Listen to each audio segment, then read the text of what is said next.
aussi débat sur la situation actuelle qui est d'une grande violence, alors qu'au départ, cette science était super intéressante quand j'étais étudiant, et on apprenait la biologie à l'agro, parce que je suis agro comme un certain nombre d'amis ici, et donc l'écologie n'était pas du tout présentée comme aujourd'hui, comme quelque chose d'assez dogmatique et radical, puisque maintenant on en vient à tuer des gens. Ou en tout cas à casser et détruire des laboratoires, à l'INRA ou à Ifremer, enfin c'est inquiétant. Il n'y a pas que ça, bien sûr, vous me direz, mais dans ce domaine aussi. Voilà, donc moi je suis agronome et économiste depuis longtemps. Après l'agro, j'avais fait l'IAE à Bordeaux. J'ai fait ma carrière dans divers endroits, entre le ministère de l'Agriculture et de la Pêche et des détachements, comme on dit, c'est-à-dire que j'ai travaillé au Conseil général de la Gironde, 10 ans. J'étais directeur de l'agriculture et de la mer. Donc là, j'ai commencé à prendre goût au bassin Arcachon et à l'estuaire, donc dans les années 90. Et ensuite, je suis passé à Paris. J'ai terminé ma carrière à Paris, au ministère, où j'étais donc ingénieur général du génie rural des eaux et forêts, mais le génie rural lui-même a disparu, puisqu'aujourd'hui, il parlait de génie rural, le béton. Je ne vous dis pas ce que ça... L'image qu'on aurait, alors on ne s'appelle plus IGREF, on s'appelle IPEF. On a gardé les ponts, on a perdu les chaussées, mais on a gardé quand même les eaux et forêts, parce que ça, c'est beau. Enfin, j'avais beaucoup d'amis qui avaient fait l'agro que pour les forêts, parce que c'est avec les forêts et les haras qui les intéressaient déjà, il y a 50 ans, et un peu plus. Voilà. Donc, dans la deuxième partie de ma carrière, j'ai pris goût à m'intéresser à tout ce qui était halieutique, donc tout ce qui vit dans l'eau. Et je me suis passionné donc pour le bassin Arcachon. J'étais à l'origine de ce qu'on appelait le schéma de mise en valeur de la mer, qui est devenu aujourd'hui un parc marin, comme vous le savez. Mais ce schéma de mise en valeur de la mer, on avait fait 90 réunions avec tous les acteurs, et c'était déjà hyper tendu, entre plaisanciers, ostréiculteurs, pêcheurs, riverains, urbanisateurs, architectes. Enfin, tout le monde se battait en disant « mais le bassin, il est à moi et pas à toi ». Donc là, j'avais déjà commencé à sentir la difficulté de faire quelque chose dans le bleu. C'était pas le vert à l'époque, c'était le bleu. Bonsoir à tous. Je me présente simplement. Je n'ai pas encore commencé. Voilà, donc après cet épisode maritime, j'ai continué mes 10 dernières années. J'étais donc au Conseil général de l'agriculture et des espaces ruraux. Mais c'était là la mer qui m'intéressait le plus. Et je suis devenu inspecteur, puisque c'est la mission des généraux, en matière de fonds de la pêche, qui s'appelait à l'époque l'IFOP, puis l'IFEP, Fonds européen de la pêche, et qui est devenu aujourd'hui le FEAMP, Fonds européen des affaires maritimes et de la pêche. Voilà, donc là je suis devenu vraiment un pro, un expert, je ne faisais plus que ça. Je travaillais à plein temps, j'ai fait le tour de France et du monde, puisque je suis dans les DOM aussi, en matière de pêche et de coquillages, d'algues, tout ce qui peut pousser dans l'eau. À tel point que Bruxelles m'a mis dans un réseau, je suis toujours classé dans un réseau d'experts européens en matière d'eau. Pas de l'eau potable, comme chez Paupière. Moi, c'est de l'eau généralement salée, mais elle peut être douce aussi. Voilà. Donc ça explique que j'ai pris beaucoup d'intérêt à cette frange de l'agronomie, puisque les halieutes sont formés à Rennes. Les halieutes, ce sont des agros, mais des agros particuliers. Ils sont très bleus. Ils sont formés pour travailler sur la mer, avec Ifremer, bien sûr. Voilà. Alors, depuis que je suis retraité, je me suis un peu investi avec quelques-uns dans la Fondation pour l'agriculture durable, qui est une initiative originale de la Chambre régionale d'agriculture et de quelques grosses coopératives aquitaines. Et dans le durable, évidemment, on parle des sujets... des relations entre les agriculteurs et l'environnement, et le milieu. Dieu sait si les agriculteurs sont accusés d'être les pires des prédateurs, des pollueurs, etc. Voilà. Et enfin, depuis 7 ans, je suis commissaire enquêteur, et là aussi, j'ai découvert les mystères du Code de l'environnement, qui est une montagne aujourd'hui.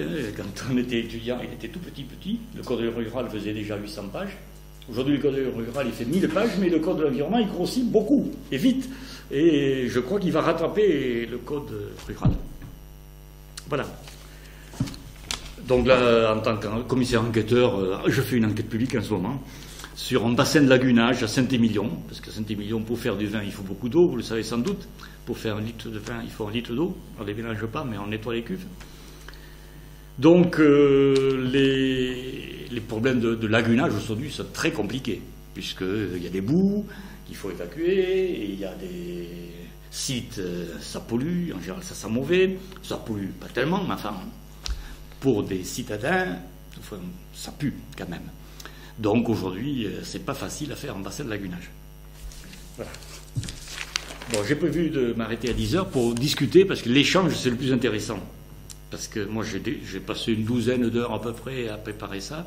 Pour le mettre en ordre, on ne peut pas tout traiter. Je ne veux pas parler d'énergie, je ne veux pas parler de tous les sujets possibles et inimaginables. Je vais essayer de mettre l'accent sur quelques points difficiles, mais même délicats et même inquiétants. Parce que je suis inquiet quand je vois qu'aujourd'hui, pour faire un barrage, Dieu sait si j'en ai vu, j'en ai pas construit moi-même, mais en Dordogne, quand j'étais ici, j'étais à l'époque délégué régional du CNASEA, on subventionnait les retenues collinaires.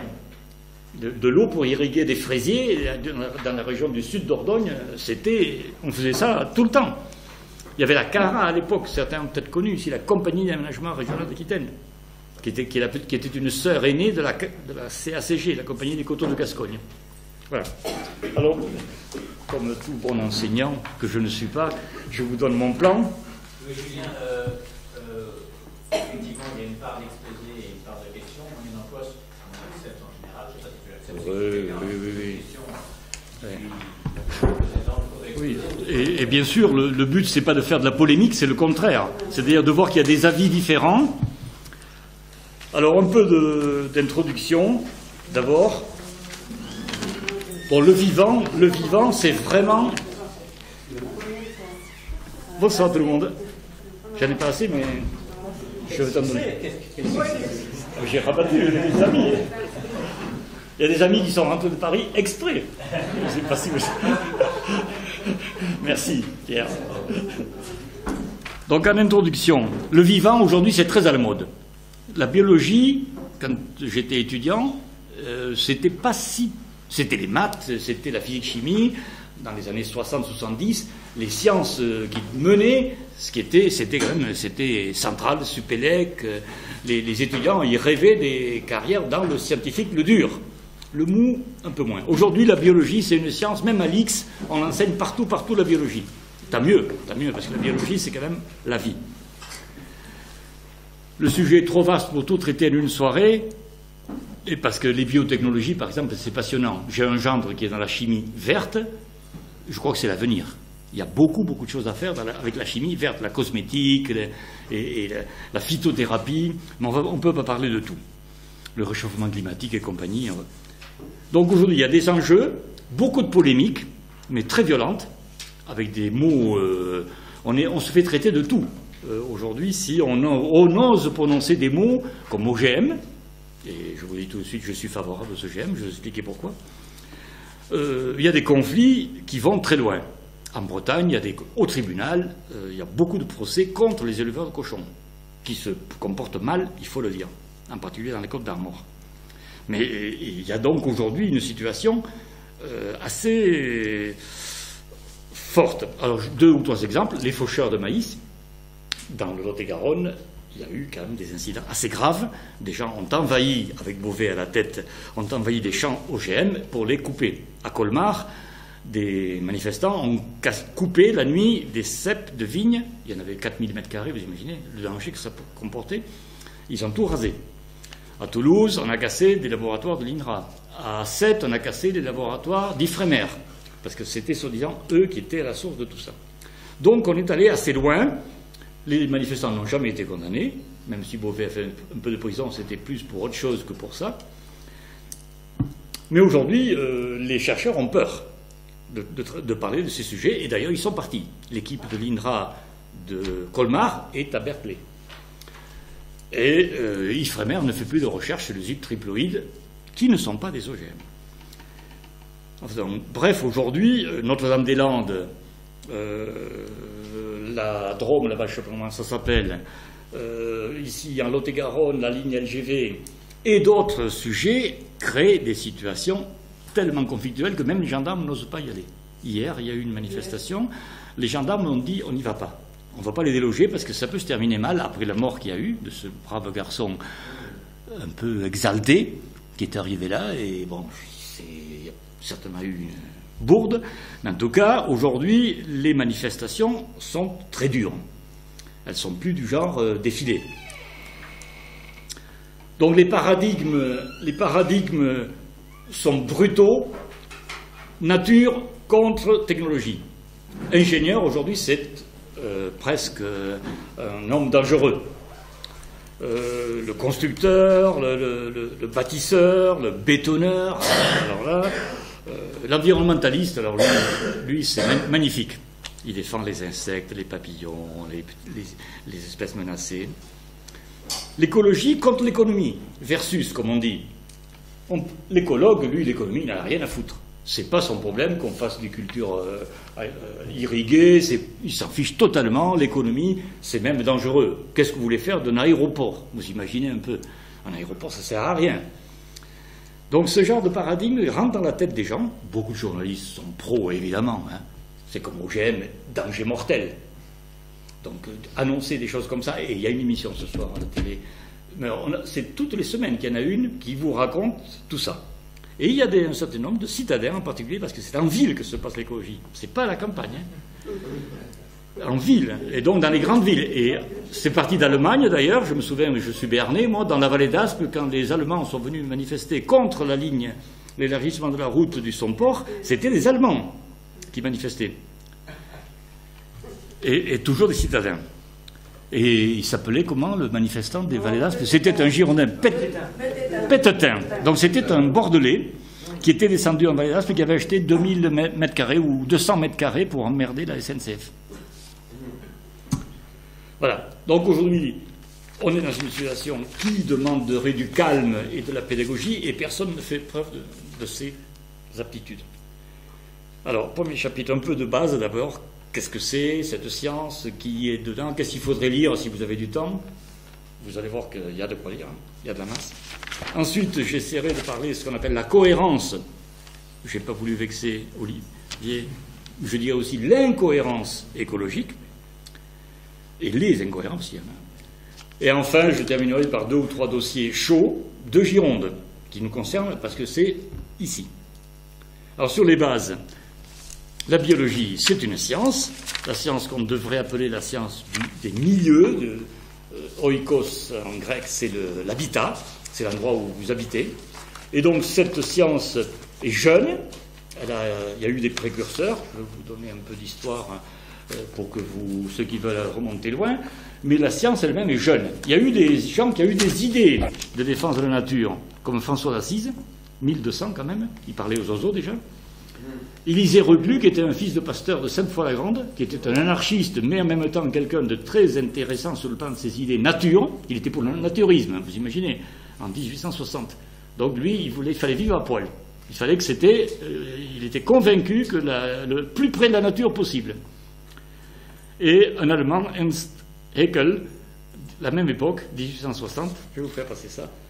C'est des gens qui avaient déjà l'idée que c'était intéressant, je ne sais pas si j'en étais resté, j'en étais avec une dizaine, de regarder ça.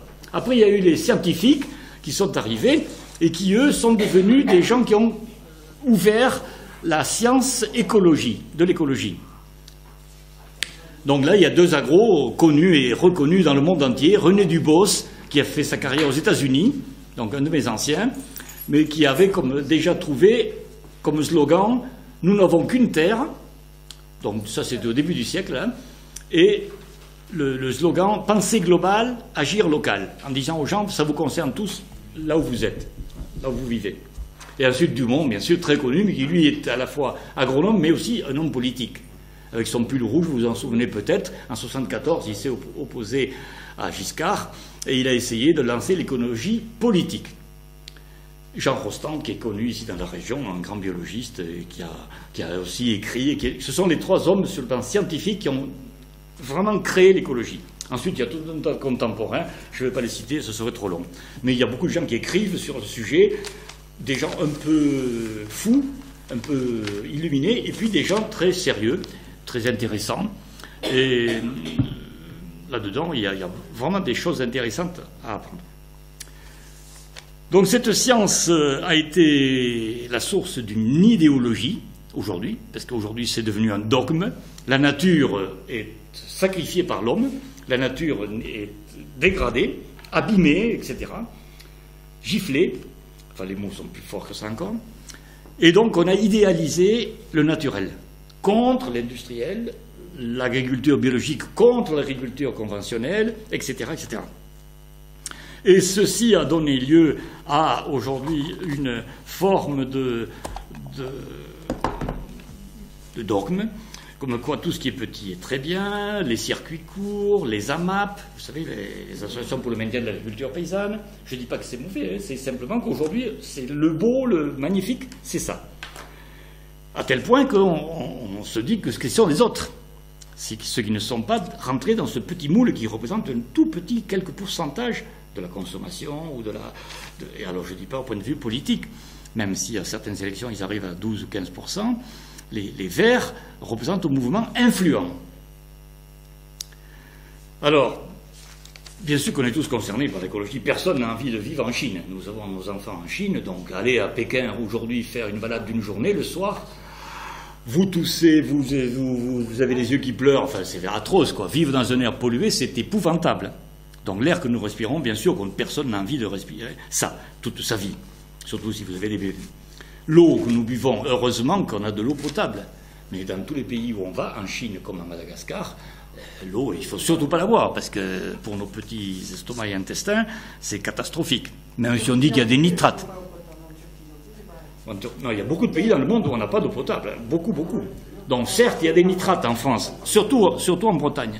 Mais même ici, nous, en Aquitaine, on ne sait pas ce que c'est que de l'eau chargée d'éléments. Bon, nos aliments, évidemment, personne n'a envie de s'empoisonner. Et on est attentif aux résidus qu'il pourrait y avoir de produits phytosanitaires. Vous entendez parler, pour ceux qui s'intéressent à ces sujets, d'éco-phyto, c'est ainsi. Le Foll, qui est un grand écologiste, comme on dit, hein, comme la citrouille, très rose dehors, mais très vert dedans. Éco-phyto, c'est le slogan du jour. Donc, on ne peut pas s'en désintéresser, c'est impossible. La Gironde, qui est classée aujourd'hui non pêchable, parce que les anguilles et les aloses sont imprégnées de PCB, on va en parler tout à l'heure, tout ça c'est quand même inquiétant, quoi. Ne pas pouvoir consommer les produits. Aller à la pêche aujourd'hui, c'est dangereux, quoi. Alors, cette écologie, elle est basée sur donc des personnes les promoteurs actuels sont des gens qui font parler beaucoup d'eux, qui sont influents. Bon, je ne parle pas ici de ma mère, qui est un grand écologiste, maire de Bègle, et député. Ma mère, que je connais bien, pour l'avoir eu en face de moi pendant le débat public sur le terminal méthanier du Verdon. Bon, ces grands écologistes, enfin grands au point de vue retentissement, savent très bien utiliser les médias. Lui en particulier. Si vous lui lâchez un micro, c'est impossible qu'il le lâche. Ils se sont très bien organisés. Et je vais dire quelques mots sur les associations environnementalistes. J'en connaissais un bout dessus, mais j'en ai découvert pas mal en fouillant et en cherchant. Aujourd'hui, les associations, elles sont hyper nombreuses, mais des centaines il y en a. De la petite locale qui défend les grenouilles ou les oiseaux de la vallée d'un tel, jusqu'à des associations mondiales. Et ce monde-là, aujourd'hui, il a une puissance colossale. C'est énorme ce que ça représente, ce mouvement, ces mouvements. Ils ont, au départ, ils se sont mis en place pour défendre des espèces soi-disant menacées de disparition. Ils se sont beaucoup orientés sur l'antinucléaire.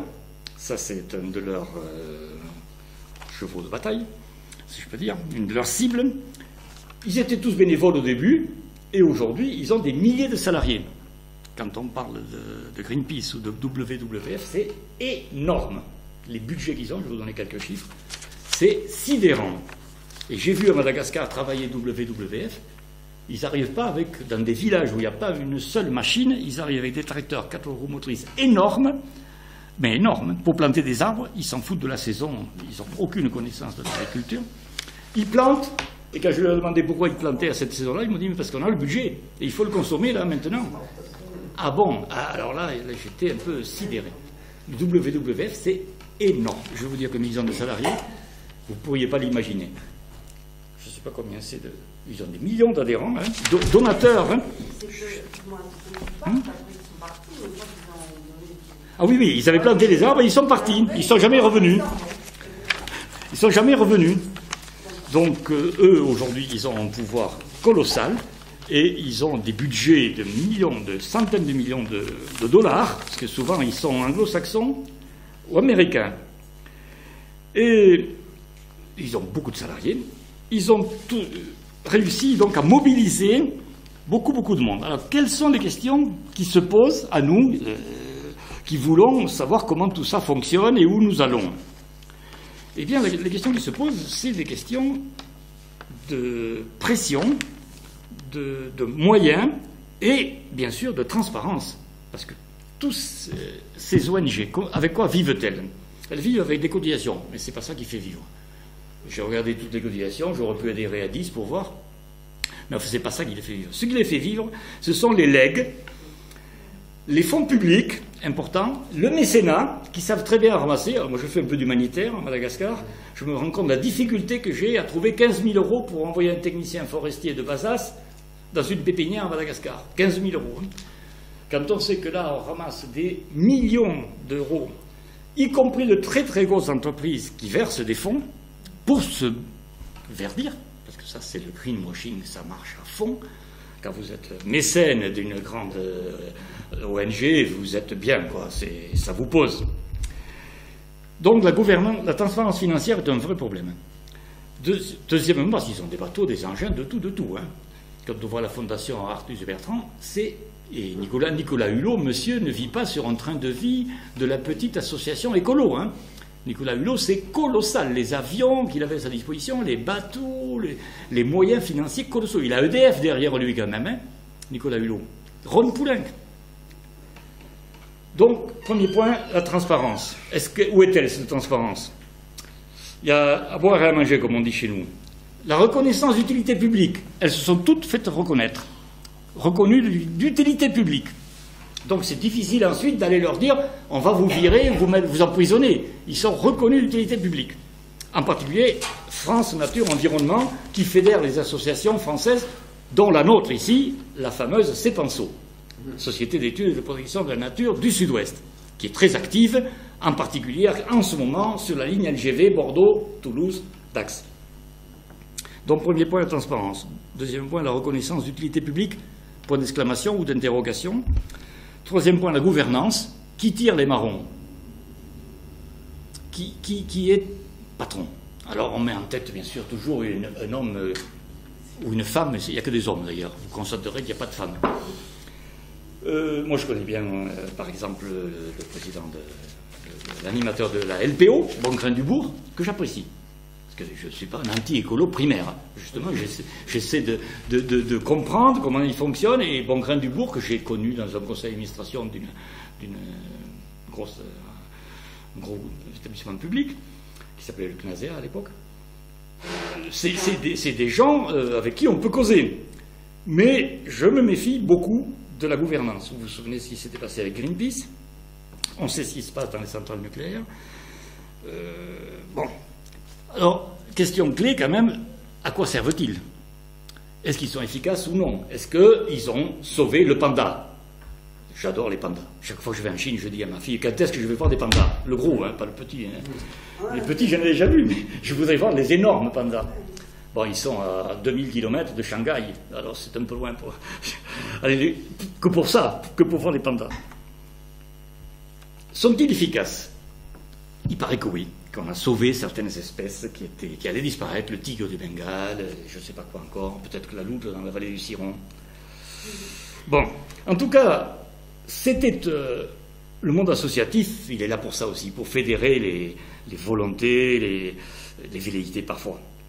Mais aujourd'hui, l'écologie est vraiment très très politisée, et par hasard, uniquement à gauche. Il y a eu un seul vert qui était à droite, c'était un Alsacien Il s'appelait Wächter. C'est le seul, alors que l'écologie, ça devrait être, puisque c'est une science, ça devrait être transversal. Ça devrait être un sujet de tout le monde. Or, aujourd'hui, on est obligé de constater que ces mouvements sont extrêmement engagés, organisés, puissants, et je ne sais pas jusqu'où ça ira, mais je m'inquiète, parce que les think tanks, puisque c'est comme ça qu'on dit aujourd'hui, ces caisses à résonance, je ne sais pas comment il faut dire, savent très bien faire passer les idées. Et il y a des journalistes que je connais, que j'écoute, CO2, comment ça s'appelle Mon amour, là, sur France Inter, je l'ai eu souvent. Bon, il y a des tas il y a Mlle Robin ou Madame Robin qui est connue pour dire quand le poison dans votre assiette. Bon, alors ils savent faire peur, ça c'est très fort. C'est une des prochaines conférences, ce sera la manipulation. Mais là, il y en a de la manipulation. Hein. Est-ce que c'est plus dangereux de manger aujourd'hui que nos parents ou nos grands-parents? Je vous laisse répondre à la question. Voilà, donc un sujet sur lequel ça mérite, il faut y réfléchir. Je ne suis pas sûr que tout le monde ait pensé à tout ça, et je suis étonné de l'aura d'un Nicolas Hulot, d'un Yann Arthus Bertrand, qui sont des gens qui passent presque pour des demi-dieux, quoi. C'est grâce à eux qu'on a sauvé la cordillère des Andes, que vraiment les espèces les plus en danger, elles sont bien parce qu'ils sont là. Voilà. Ça pose déjà un peu le problème avec quelques interrogations. Alors, maintenant, la cohérence. Alors, c'est le gros sujet du moment. Vous avez tous entendu parler de ce schéma régional de cohérence écologique. On n'a que ce mot à la bouche, et je me méfie toujours des mots qu'on balance partout. Le mot durable, je ne peux plus le supporter, parce qu'il est usé jusqu'à la corde. On en a tellement mis dans tout, dans les magasins, dans les discours... que la durabilité, sustainability en anglais, c'était quand même le soutenable, il y avait quelque chose de vrai dedans. Mais quand on a un mot qui est à la mode, tout le monde s'en sert, et de l'emballage plastique à l'eau, en passant. Maintenant, on parle d'éco-consommation, d'économie circulaire, positive, machin. Alors, moi, je ne suis pas un théoricien qui fait des discours sur des mots qu'il ne comprend pas. Ça, j'aime pas. Donc je veux essayer de vous montrer que c'est aujourd'hui difficile de parler de ces sujets si on n'a pas un minimum de réflexion sur la façon dont c'est mené et des objectifs de cette politique. Alors, bien sûr, au départ, il y a un code, il y a des codes qui se développent, des textes nombreux qui se sont mis en place. Nous, en particulier les Français, on est très très doués pour faire des textes, des lois, D'abord, il y a l'Europe aussi qui nous pousse, il y a des directives européennes. À Bruxelles, il y a une DG environnement, direction générale très forte, qui contrôle la DG agricole et la DG santé et toutes les autres DG, pêche et compagnie. Donc la DG environnement, elle pèse très très lourd. Les Verts sont très puissants au Parlement. Donc, aujourd'hui, le thème de la cohérence, c'est-à-dire de la globalisation du débat, est vraiment le sujet d'actualité. Donc, ces schémas régionaux de cohérence écologique sont en cours d'élaboration. Et ici, ils devraient voir le jour sous la double tête région, donc Rousset, et préfet, Delpech. Les deux travaillent, il y a déjà eu des dizaines de réunions, et fin 2015, nous aurons un schéma régional de cohérence écologique. Il y a quelques régions en France qui ont déjà fini. Ces schémas, ils font un peu sourire des gens comme moi, parce que, encore un truc, j'ai horreur de ce mot, mais c'est ça, une construction qui va donner lieu à des textes encore. C'est, paraît-il, l'application du fameux Grenelle. Vous vous souvenez de Borloo et de Nathalie Kosciusko-Morizet, par hasard Y, elle aussi, XY. Donc Nathalie, je lui ai déjà dit en face, je lui ai dit, tu as eu qu'un tort dans ta carrière politique, c'est d'embrasser José Bové. Ah, mais tu comprends, j'étais obligé, elle m'a répondu.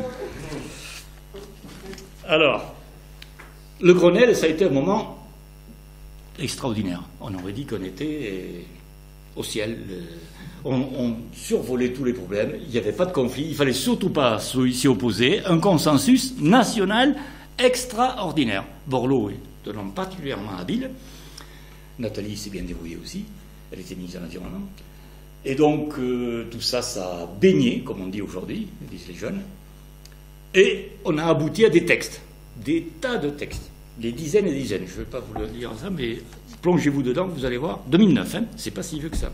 Mais il faut appliquer tout après. C'est pas tout d'annoncer des principes, il faut encore les appliquer.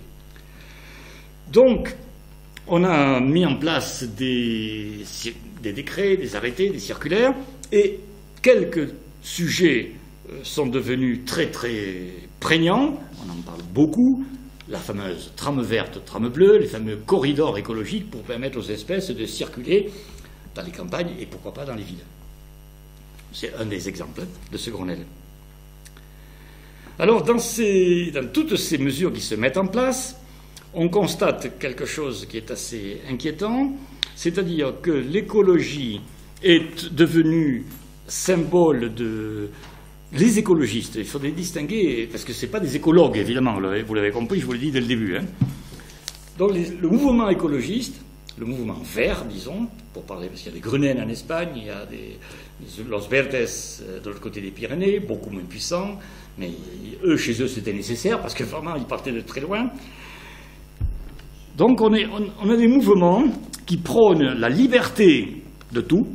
Ils sont j'ai écouté ce matin Madame Duflot raconter qu'il surtout, il ne fallait pas ficher les Européens, que la liberté des êtres humains, c'était vital, et que la sécurité, bon, on y arriverait, mais ce sont des libéraux, parfois même, j'irais jusqu'à libertaires, en disant que mais le cannabis, c'est pas dangereux du tout, l'avortement, c'est pas un problème, la GPA, mais pourquoi pas, etc.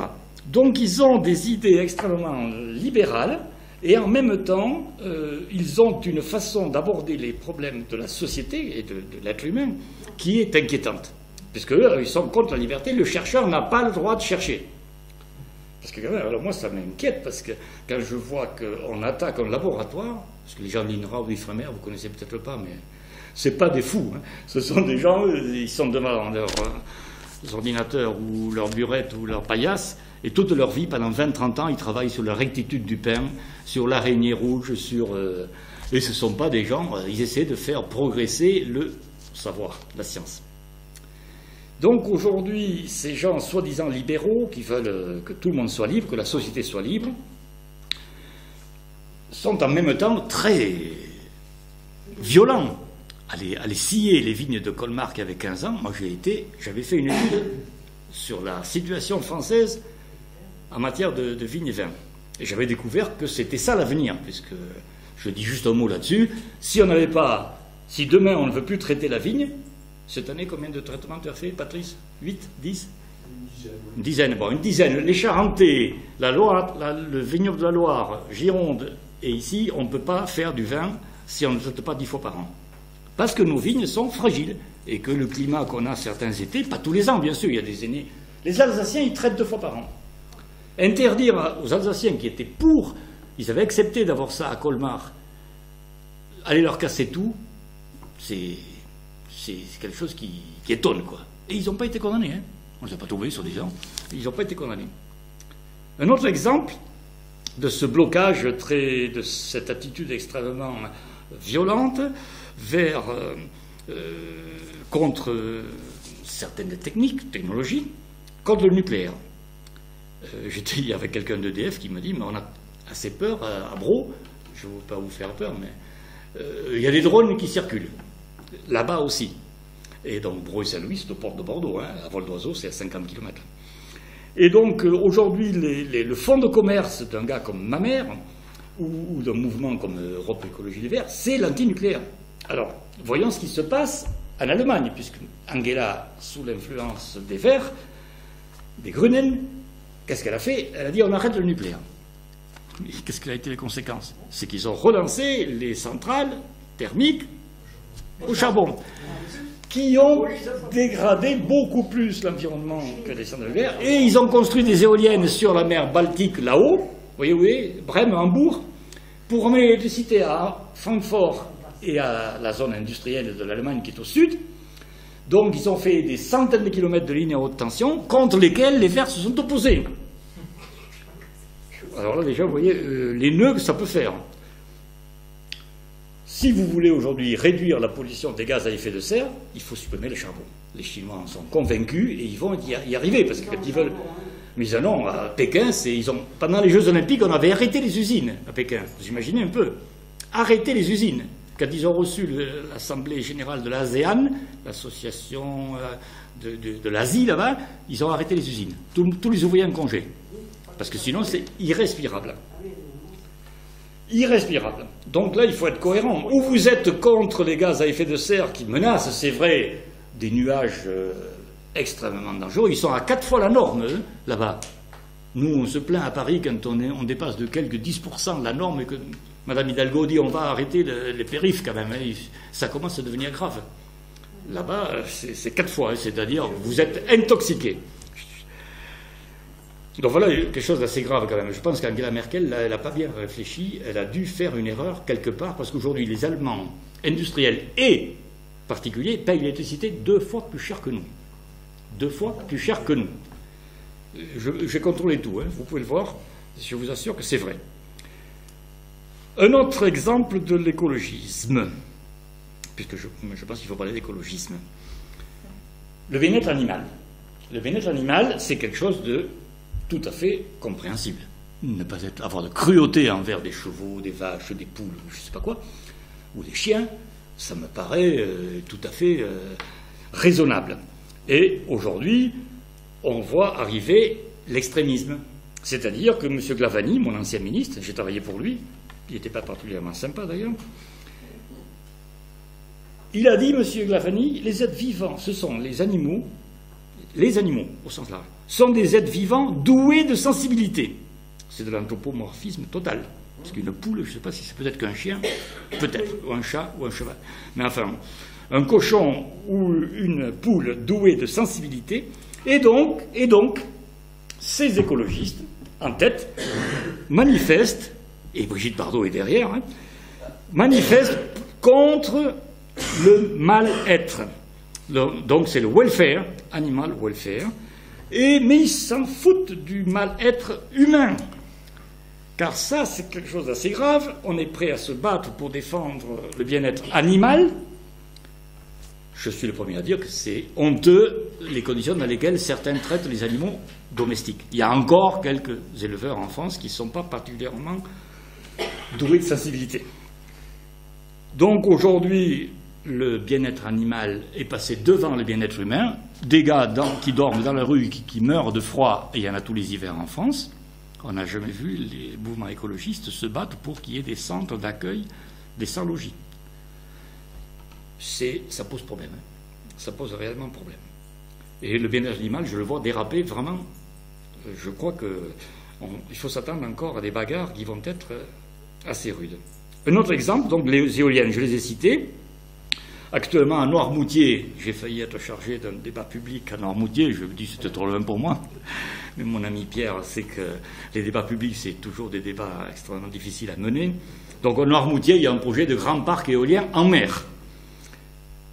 Dès le départ, le président de cette commission, qui va animer le débat, m'a dit au téléphone, j'ai dit je ne pouvais pas y aller à Noirmoutier depuis Bordeaux. Ça ne me paraissait pas tellement facile pour y être toutes les semaines, quoi. Alors, il me dit, tout le monde est pour les éoliennes, bien sûr. C'est formidable, vous imaginez de l'énergie qui est... Une fois que vous avez fait l'installation, c'est gratuit, c'est du vent. Comme on dit, c'est quand même une énergie alternative. Il y a même des jours où il n'y a pas de vent, donc ces jours-là, si vous voulez allumer, c'est embêtant. Donc, les Verts sont pour les parcs d'éoliennes, mais il ne faut pas que ça soit dans une zone protégée, dans une réserve marine. Et quand on fera, parce que Noirmoutier, ce n'est pas spécialement industriel, quand on va faire arriver l'électricité à terre, parce qu'elles vont être à 30 km en mer, hein, on ne les verra pas. C'est comme si ça en fait un jour à Soulac, elles seront bien plus loin que Cordouan, hein, elles seront très loin. On ne les verra pas. Mais quand ça revient, ce n'est pas le nord du Médoc qui consommera l'électricité, il faudra la ramener à Bordeaux. Donc une ligne. Et là, les Verts ont commencé à prévenir. Nous, on est contre la ligne à haute tension. entre Noirmoutier et l'intérieur. Vous vous grattez la tête, vous vous dites, mais ils pensent à quoi, ces gens-là? Le photovoltaïque. Alors, j'ai fait une enquête publique sur le sujet. Un parc photovoltaïque, ça se développe. En Aquitaine, on est très fort pour ça. À Cestas, on va avoir le plus grand parc d'Europe, 250 hectares. Vous imaginez, 250 hectares. Puis Cestas-Bordeaux, il n'y a aucun problème. Le réseau est là, on pourra brancher, etc. Mais les Verts, pour une fois, je suis d'accord avec eux, mais tout à fait d'accord, il faut savoir où on les met, les parcs. Les parcs photovoltaïques dans une zone forestière abattue par la tempête, pourquoi pas? À Bazas, l'enquête que j'avais faite, personne ne veut d'un parc photovoltaïque, vu que les fermes de Bazas, elles font 30 hectares de moyenne.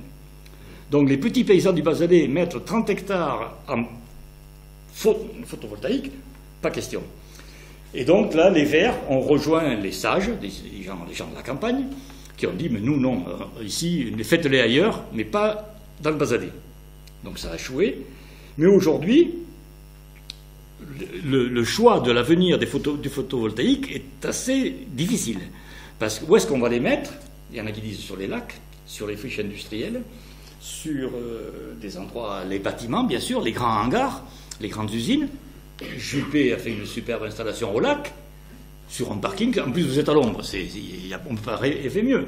Pendant que vous avez la voiture qui ne chauffe pas, vous avez les photovoltaïques qui produisent l'électricité.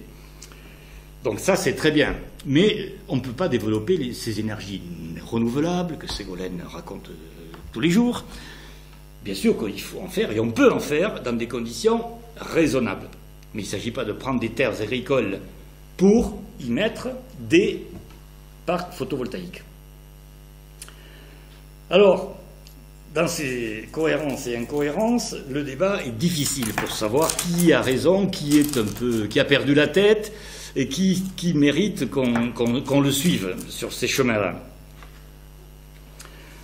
L'homme n'est pas un prédateur, destructeur. Rousseau déjà imaginait que c'était la nature qui était superbe, que l'homme, l'être vivant, il était dangereux, quoi. Il détruisait, il consommait, il coupait du bois, etc. Aujourd'hui, il faudrait trouver justement de la cohérence, c'est-à-dire les consommateurs, les citoyens ont droit à avoir un environnement, un habitat à eux. L'homme aussi, il a le droit d'avoir un habitat, autant que la loutre, que le papillon. Donc, ces hommes, il leur faut trouver des garanties d'une vie humaine, acceptable, avec de l'air, de l'eau, des produits alimentaires, qui soient capables de répondre à leurs besoins et qui ne soient pas dégradants. Alors, il y a quelque chose qui est très, très à la mode en ce moment, ce sont les écolabels.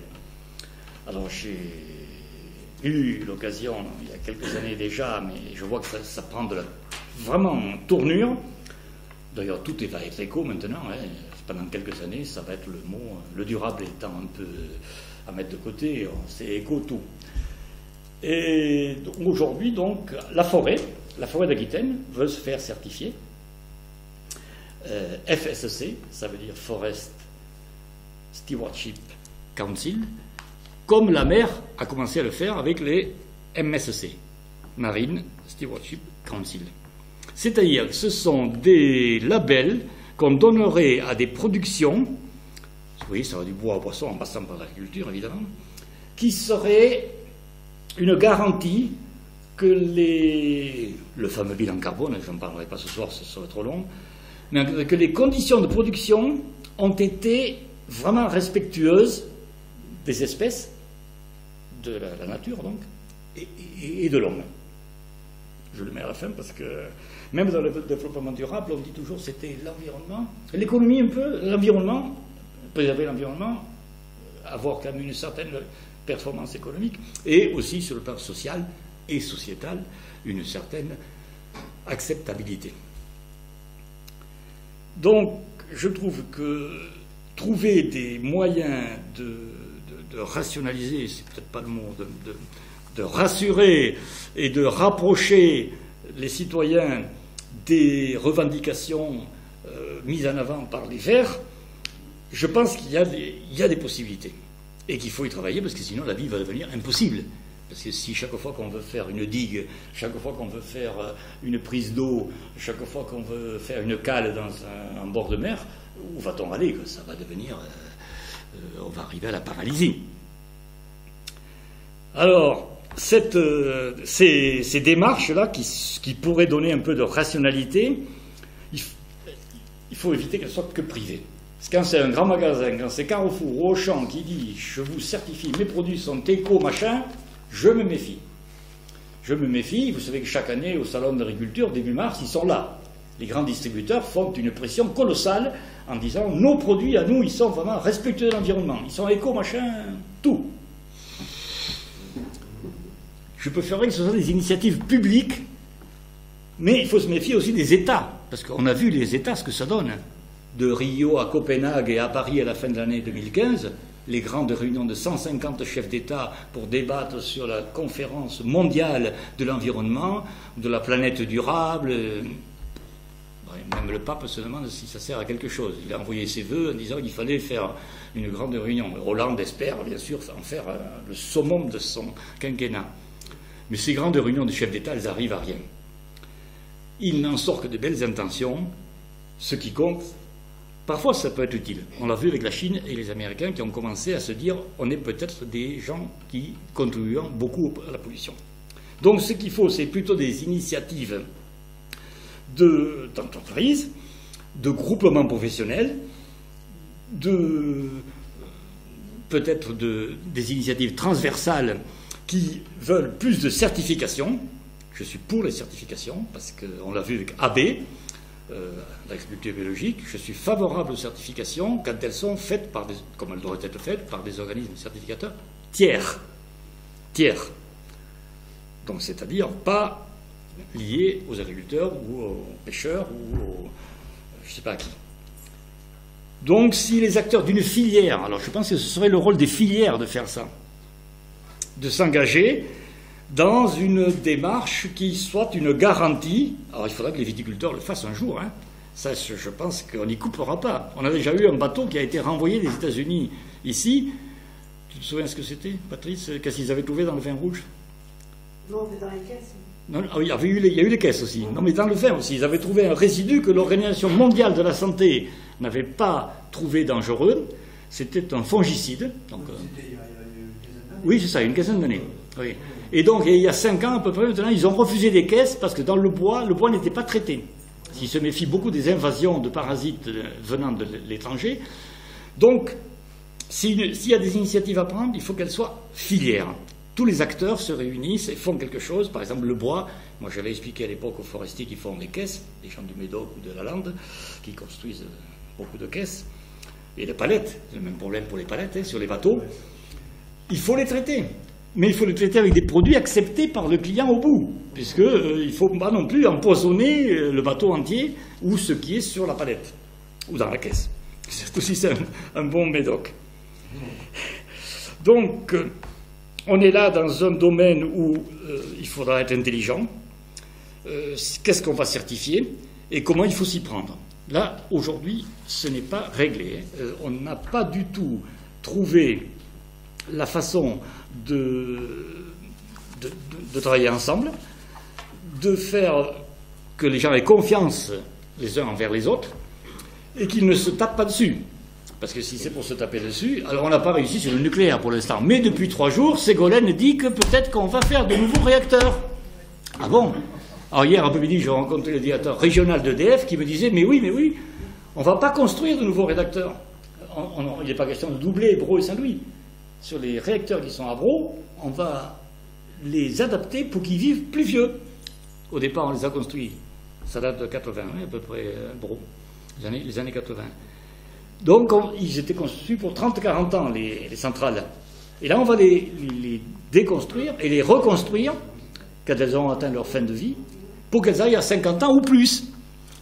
Et donc, quand je l'ai entendu, les bras m'en sont tombés. Déjà, quand elle avait décidé de détruire les pylônes des Comouves, j'ai dit, il y a quelque chose qui ne va pas, quand même. Encore une incohérence, et une belle. Donc, les centrales nucléaires, peut-être va-t-on arriver à comprendre les enjeux, les dangers, parce qu'il y a quand même eu des centrales qui ont pété. et qui ont fait des dégâts énormes. Donc il faut quand même ne pas laisser faire uniquement EDF ou Areva. Donc la cohérence, ça serait un certain dialogue pour arriver à utiliser les sciences que nous avons, à ne pas rejeter tout ce qui est innovation. Les biotechnologies, on en a besoin. On en a besoin parce que demain, peut-être qu'on va faire des traitements, des médicaments, je ne sais quoi, à partir de nouvelles molécules. C'est la chimie verte, c'est ça. Et il ne faut pas donc rejeter systématiquement la recherche. C'est dommage que les chercheurs quittent la France pour aller aux États-Unis ou en Afrique du Sud. Parce que l'Afrique du Sud est très, très partisan d'innovation scientifique. Elle pousse très, très fort, elle soutient des laboratoires. Un chercheur qui arrive là-bas, il a son labo tout constitué, tout ce qu'il lui faut. Alors que chez nous, les chercheurs, ils vivent souvent assez sobrement.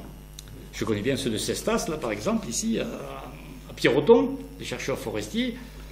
C'est pas le luxe, hein.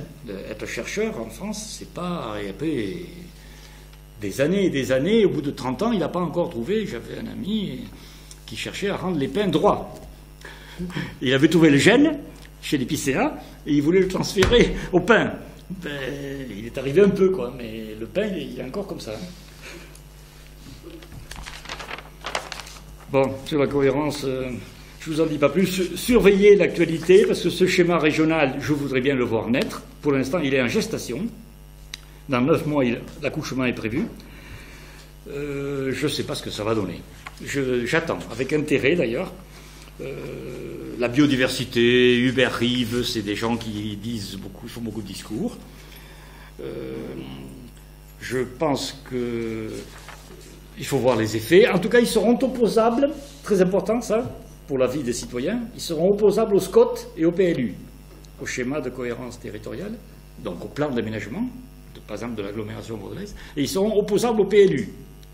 C'est-à-dire que le maire de la petite commune de Saint-Germain-d'Esteuil, dont j'ai fait l'enquête publique pour le PLU il n'y a pas longtemps, il ne pourra plus faire ce qu'il comptait faire parce qu'il a une zone inondable dans sa commune et que cette zone inondable, il faudra qu'il la respecte absolument parce qu'elle va être sacralisée, entre guillemets. Voilà, donc la concertation est en cours, beaucoup de réunions. Le SGAR, ici, l'équipe, la tête du préfet de région, le secrétariat général aux affaires régionales, où j'ai un ami que nous avions vu ensemble, tu te souviens, Olivier, me dit que c'est l'avenir, quoi. Ils sont convaincus qu'ils tiennent là quelque chose de génial et qu'enfin le Grenelle va devenir une réalité. Alors des colloques, si vous voulez passer votre temps en réunion, il y en a tous les 15 jours, il y en a une. Il y en a une qui s'appelle Viva Gaïa. Gaïa, c'était la déesse de la nature. Alors ça, aujourd'hui, c'est le must, quoi. C'est la plus belle fille qui existe. Gaïa.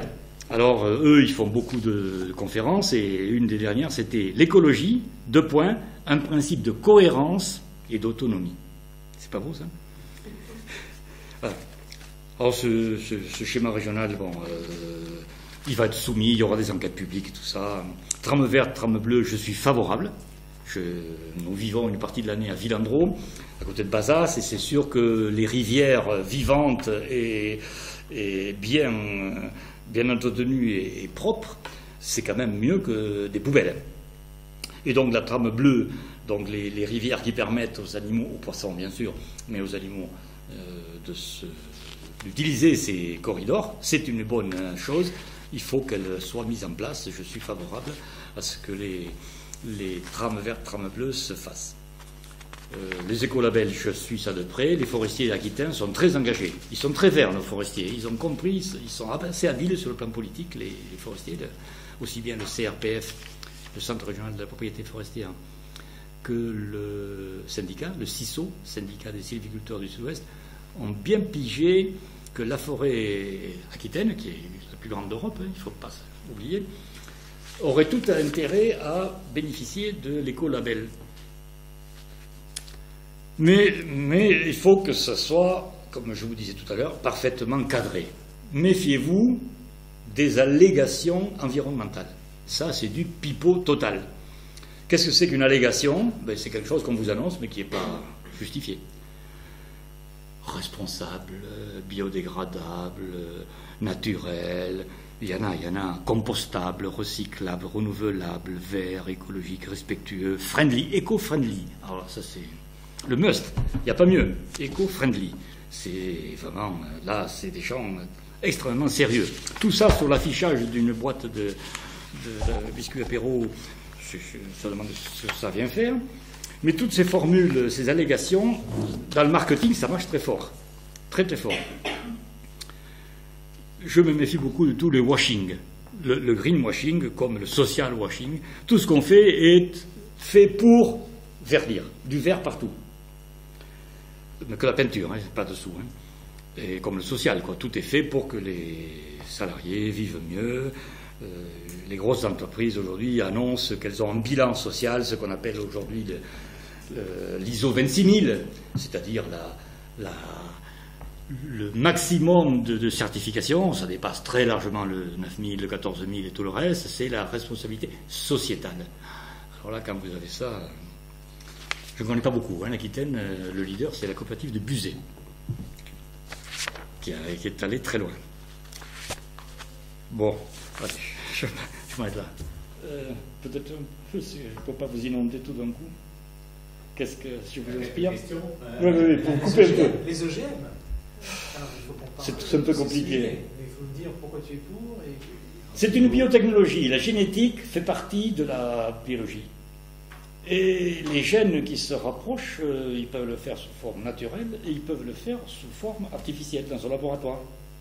Ça fait longtemps qu'on sait fabriquer des êtres stériles, en particulier les fameuses huîtres que vous consommez sans doute l'été, qui sont des fameuses triploïdes qui n'ont pas de possibilité de se reproduire, donc elles ne font pas de gamètes. Donc pourquoi je pense que les OGM, c'est une biotechnologie d'avenir? Dans le monde d'abord, ça se développe à une vitesse énorme. Moi je suis allé en Argentine voir pour autre chose, mais j'avais vu les cultures de soja et de maïs. Et ici c'est pareil en Aquitaine, des climats chauds et humides, la pyrale et la sésamie sont deux vers qui vous attaquent les maïs. On a un agriculteur ici, il pourra vous dire. Si vous ne le traitez pas, tout tombe. Hein. C'est un ver qui rentre dans la tige et la plante tombe. J'avais, avec des journalistes, fait une réunion Lot-et-Garonne, on avait vu les 3 parcelles. Traitées, maïs impeccable. Donc traité chimiquement, évidemment. Hein. Non traité, c'était une cata. Et OGM. Alors bien sûr, on ne le savait pas au départ. La visite était protégée par des gendarmes. Déjà, hein, c'était en 2006. Donc, oui, il y a un moment. Hein. Mais on craignait déjà d'être attaqué et les champs étaient protégés. La plante génétiquement modifiée, il faudrait dire d'ailleurs PGM, parce qu'il n'y a pas d'animaux génétiquement modifiés. Il n'y a que des clones animaux, le fameux Dolly, vous vous souvenez de Dolly? Cette brebis qu'on avait clonée. Donc, et aujourd'hui, il y a des gens qui veulent cloner leur chien, leur chat, leur cheval de course. Alors, revenons aux plantes. Donc, les PGM sont des plantes dont on modifie le génome, c'est-à-dire, on connaît le génome de la plupart des plantes aujourd'hui, les biologistes, et pour la vigne, c'est fait. C'est Pise, c'est ça? C'est fait, mais pour le blé. Oui. Non, mais oui, pour la tomate. Je crois que c'était la tomate et le tabac, les premiers. Donc, on connaît tous les gènes, de A à Z. Et qu'on sait quelle est la caractéristique qui donne la couleur, qui donne le goût, etc. Donc pour la vigne, on l'a. Les Français et les Italiens ont mis au point, on fait on ne dit pas décryptage, le séquençage du génome. Donc ils savent, on sait faire. Donc aujourd'hui, on peut introduire une résistance, un caractère, un gène est porteur d'un caractère dans une plante. Et si on refuse les OGM, ce que aujourd'hui c'est interdit en France. C'était déjà le cas avec Nathalie, c'est le cas aujourd'hui, Ségolène et aujourd'hui le FOL. Pas question de cultiver des OGM en France. D'en manger tant que vous voulez. Ça vous pouvez. On en importe d'ailleurs beaucoup. On en importe beaucoup. Toutes nos poules bretonnes et nos cochons sont nourris avec du maïs ou du soja OGM des États-Unis. Ouais. Et les Espagnols cultivent beaucoup d'OGM. D'ailleurs, à l'époque, ils avaient dit qu'ils étaient contents si le Sud-Ouest en produisait parce qu'ils auraient acheté le maïs. Mais le jambon serrano que vous aimez sans doute, comme moi, ou ibérico, peut-être moins ibérico parce qu'il est produit en Andalousie là-bas de façon extensive, sont produits, ces cochons, avec du maïs OGM. Donc, introduire un gène qui permet à la plante de se battre, de développer un caractère résistant à un champignon ou à un insecte, les pyrales ne veulent pas voir un maïs OGM. Vous avez un maïs OGM ici, la pyrale, elle fait le tour. Elle va le manger, celui qui est accessible. Donc, c'est spectaculaire. Aujourd'hui, les agriculteurs, que je connais très bien, l'Association Générale des Producteurs de Maïs, à son siège à Pau, la GPM, ils ont dit, c'est dommage, on va aller le faire en Argentine, c'est ce qu'ils font, hein. La COP de Pau, qui est la plus grosse coopérative du Sud-Ouest ici, elle a des fermes en Argentine. Donc nous, on est bloqués, on ne peut pas faire ces, j'ose pas dire manipulation, enfin ces transformations de plantes, on ne peut plus les faire chez nous, et les autres les font. Et les Allemands, qui sont aujourd'hui le modèle du vert, très vert, cultivent, autorisent les OGM. Ils ont des plantes OGM chez eux, et nous, zéro. Mais nous en mangeons tous les jours. Si vos enfants ou si vous-même vous aimez la tomate Heinz, elle est 100% OGM. 100%. Il y a un risque pour la santé Mais justement, les Américains nous reprochent, et l'Organisation mondiale de la santé et l'Organisation mondiale du commerce à Genève, ce qui est quand même des organismes assez importants, considèrent que l'Europe, et la France en particulier, ne peut pas à la fois interdire certains produits en considérant qu'il y a danger. Alors, sur les hormones des viandes américaines, là, on peut le considérer. Considérer que la consommation de viande traitée aux hormones, les Américains traitent leurs vaches aux hormones, comme ils traitent leurs cochons et leurs volailles avec des antibiotiques, des anticoccidiens, etc. Donc, je pense que les OGM, aujourd'hui, nous en consommons.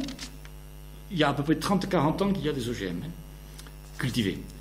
Ce n'est pas nous les champions de la culture, c'est de loin l'Amérique, du Sud et du Nord, et maintenant la Chine et tous les pays d'Asie qui en cultivent pour le riz surtout, pour une autre raison que la résistance aux maladies.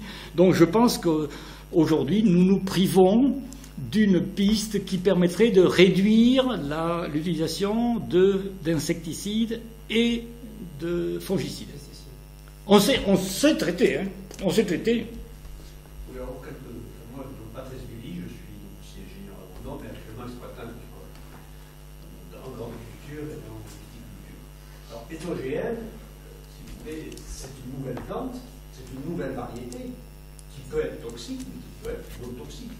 Et les OGM aussi, elles sont mal parties, médiatiquement, parce qu'au départ, pour créer des OGM, la biotechnologie était moins bonne, et pour repérer un gène, on était obligé d'utiliser des antibiotiques. Et donc les premiers OGM ont développé, on a utilisé des antibiotiques et développé des résistances aux antibiotiques.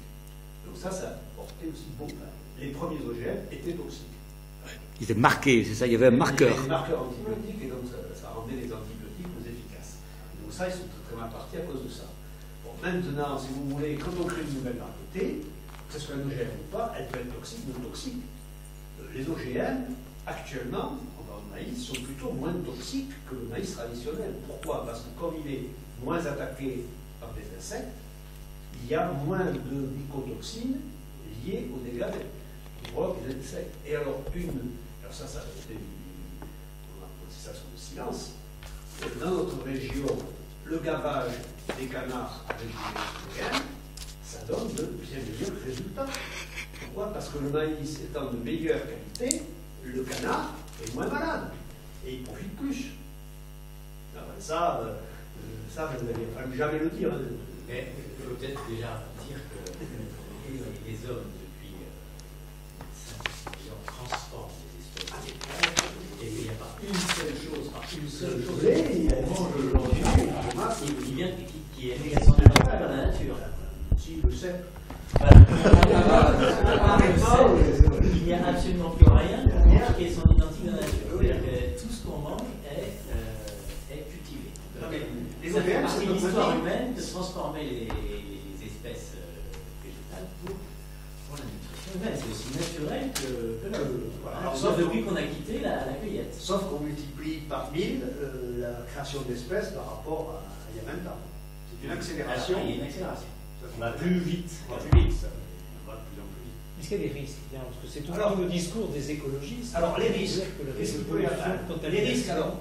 les OGM, donc c'est introduire un gène. Alors, en gros, il y a plusieurs objectifs.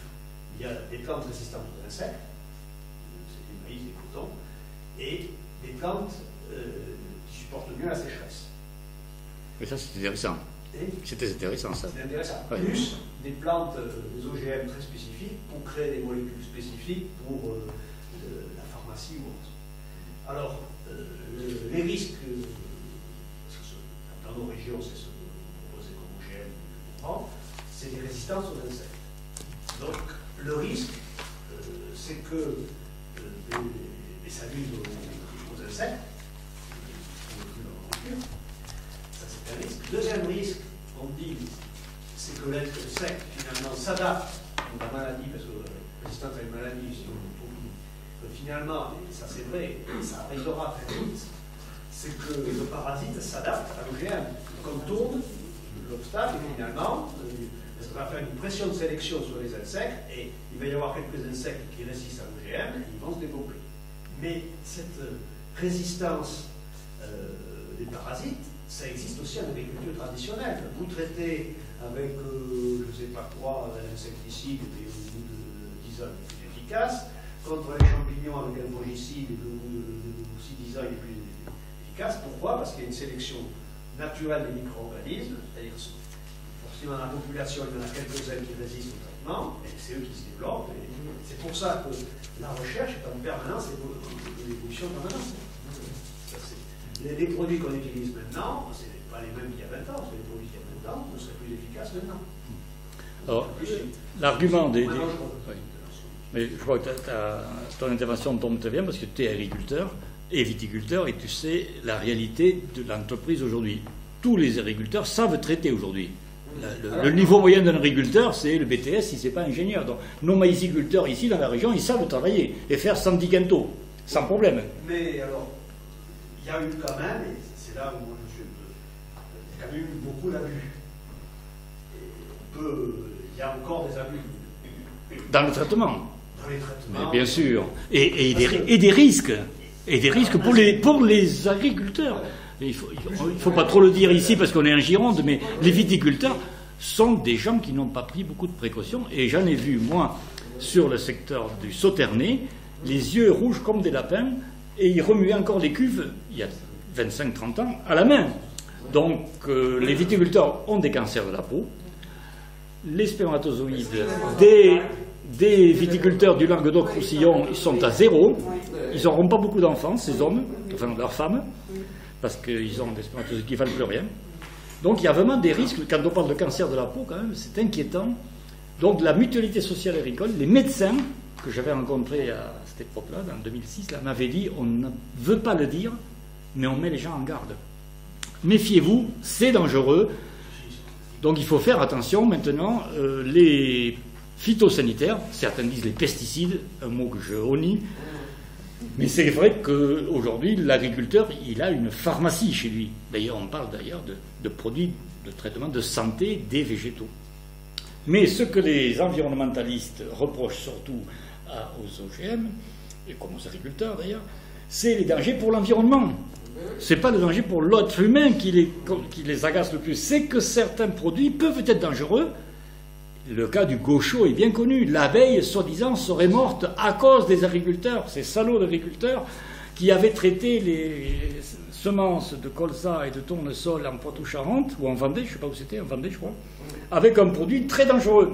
Or, on les a interdits, c'était de mon temps, quand j'étais encore au ministère, le ministre a décidé, je ne sais pas si c'était pas Bussereau, enfin, un ministre de l'agriculture décide, vous avez des soucis, on ferme. Les produits sont interdits, le gaucho, on ne traitera plus dans le Poitou-Charentes. 1 an après, 2 ans après, les abeilles continuent à mourir. Merde. Alors là, il y a un os.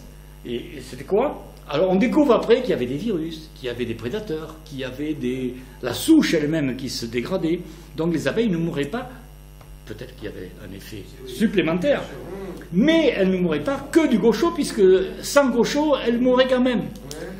Donc, aujourd'hui, les écologistes se battent contre la culture d'OGM en disant que c'est trop dangereux de voir ces plantes un peu sataniques se développer dans les campagnes. Elles vont féconder Le pollen pourra féconder des plantes de la même espèce, c'est le cas du colza, parce que le colza a des cousins qui sont toutes les crucifères, donc, comme la ravenelle, tout un tas de mauvaises herbes qui pourraient être fécondées par le pollen de la plante OGM. Pour le maïs, il n'y a aucun problème, le maïs n'a pas de cousin ici, parce que le maïs, il n'est pas européen, il est américain, il est né au Mexique. Le maïs, c'est une plante qui n'était pas du tout européenne. Donc il n'y a aucun problème. Le pollen du maïs, il ne peut pas polluer une autre plante sauvage. Par contre, il pourrait polluer, le mot n'est pas bon, les écolos disent contaminer les autres maïs qui sont à côté. Mais ça, on sait faire. Dans le Béarn, où je suis né, on fait des semences de maïs depuis plus de 50 ans. D'abord avec les Américains et maintenant autonomes. Les semences, on sait très bien isoler le producteur de semences, on le met là, au milieu d'un bois, avec des cultures autres. Il fait sa semence à Peyrehorade ou à Aire-sur-Adour, et l'autre maïs, celui qui n'est pas de la variété qu'on veut cultiver, il est à 1 kilomètre. Et là, on sait que le pollen, qui est très lourd, tombe dans les 100 mètres ou 200 mètres. Vous me direz, il y a peut-être des abeilles ou des oiseaux qui le transportent. Mais enfin, on a 1% de tolérance. Donc ça, c'est le risque environnemental, c'est le premier risque pour les écolos. Et le deuxième, c'est la santé des consommateurs. Des consommateurs. Ils ne parlent pas des agriculteurs, ils s'en foutent. Ce n'est pas une population qu'ils aiment. Donc eux, les consommateurs, ils disent, vous ne savez pas ce que vous risquez. Je ne connais pas beaucoup d'agriculteurs écolos. Il y en a quelques-uns. Hein. Il y en a un là qui est devenu célèbre, j'ai sa photo quelque part ici, il a refusé de traiter ses vignes. Tu as suivi ça? Vous avez suivi ça, hein? Donc il a dit, moi je ne traite pas contre la flavescence dorée, qui est une maladie embêtante qui attaque le pied de vigne, qui est baladé par un insecte, la cicadelle. Ouais. Et donc ce gars-là a dit, moi je ne veux pas traiter. Et le préfet l'a foutu au tribunal en disant, c'est obligatoire, c'est trop dangereux pour le vignoble bourguignon. Pétition d'un million de signatures. Je ne sais pas. Signé, nous. Mais je pourrais pas. Il y a 40 ans, j'avais le père d'une de mes amies qui était maraîcher dans le Finlande. Ouais. Il cultivait les légumes qu'il vendait. Il avait 2 jardins pour la famille. À côté. Où là, on ne mettait pas les produits qu'on mettait pour la famille. Un producteur de veaux en Normandie. Les veaux qu'on vendait n'étaient pas ceux que l'on mangeait. Donc, les agriculteurs étaient parfaitement conscients de la dangerosité des produits qu'ils utilisaient pour vendre. Pour leurs plantes. Et ici à Bordeaux, on m'a dit, ah, mais attendez, un foie gras, si vous voulez d'obéissance OGM, il y a une boutique, là, dans telle rue, où vous pouvez trouver du foie gras engraissé avec du maïs. Non, OGM. On n'en a pas, nous, d'OGM ici. Il n'y en a aucun. Maintenant, il y en a... Ah non, il n'y en a plus aucun. Ah oui. Mais non, ça, c'est une belle publicité du marketing, ça encore. Vous allez dans un magasin, on vous dit c'est sans OGM. Mais il n'y en a pas. Avec OGM, il n'y en a pas. Il n'y a pas d'OGM dans le maïs? Non. Dans Parce toute que, la région? non, ici, dans l'Aquitaine et Midi-Pyrénées, il n'y a pas 1 hectare cultivé, c'est interdit. La culture est interdite. Vous avez le droit d'acheter du foie gras d'Israël ou de Hongrie produit avec des OGM. Mais ici, dans le sud-ouest, foie gras du sud-ouest, il n'y a aucun grain de maïs OGM en France. Pourtant, tu as dit que les oies étaient gravées, les canards étaient gavés avec des Non, oies. c'est comme ça a été autorisé pendant un an. Mais j'ai l'impression que finalement, quand on t'écoute, là, d'abord les progrès qui ont été faits en écologie, j'ai l'impression que c'est pas grâce aux biologistes.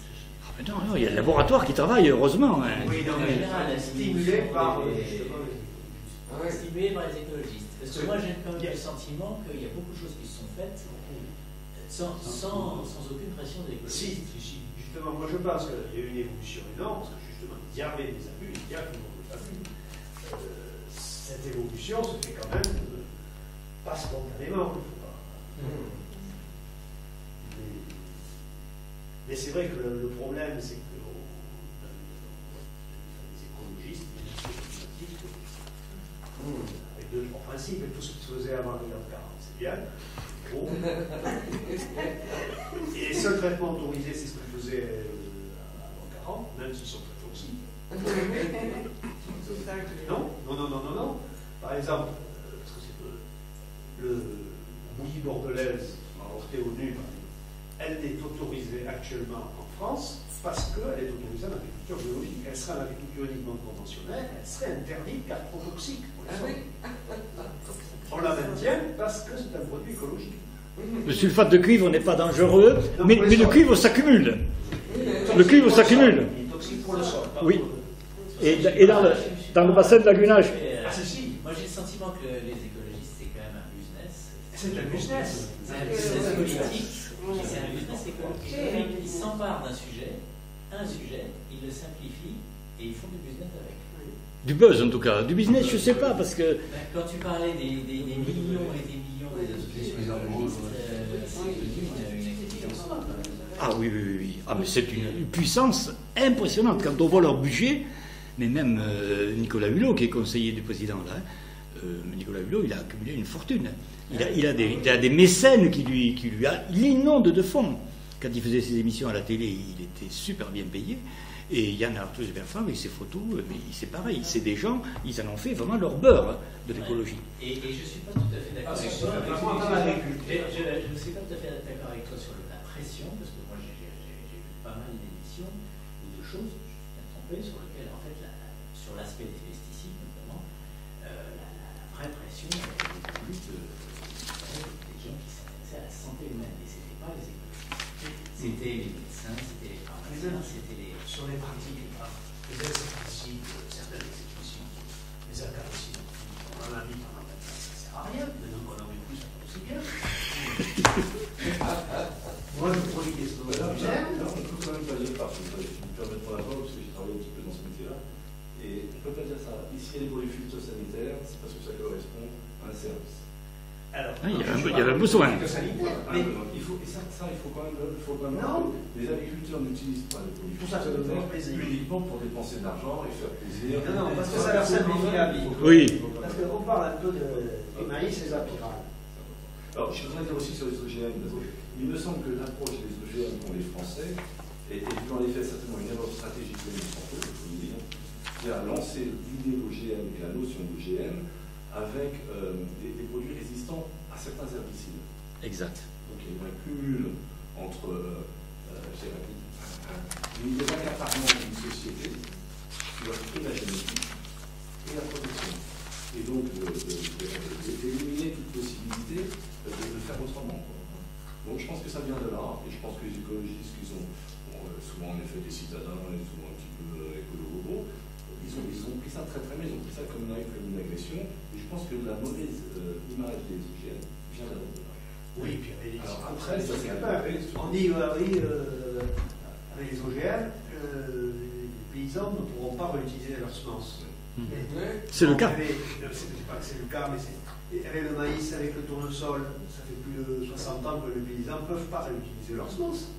C'est des hybrides, donc on achète. Il n'y a pas un hectare de maïs en France que le paysan recèle sa semence. C'est pas possible déjà. Mais puisqu'il n'y a pas d'OGM. Pourquoi c'est pas possible? Maïs, OGM. Non, c'est des maïs conventionnels, mais ils sont hybrides. Ils sont le produit d'un père et d'une mère. Donc on dit c'est à cause des OGM. Et si vous utilisez un hybride, il éclate au point de vue génétique. Il vous donne des produits après. Si vous replantez votre graine de maïs, vous avez une plante différente que celle que vous avez.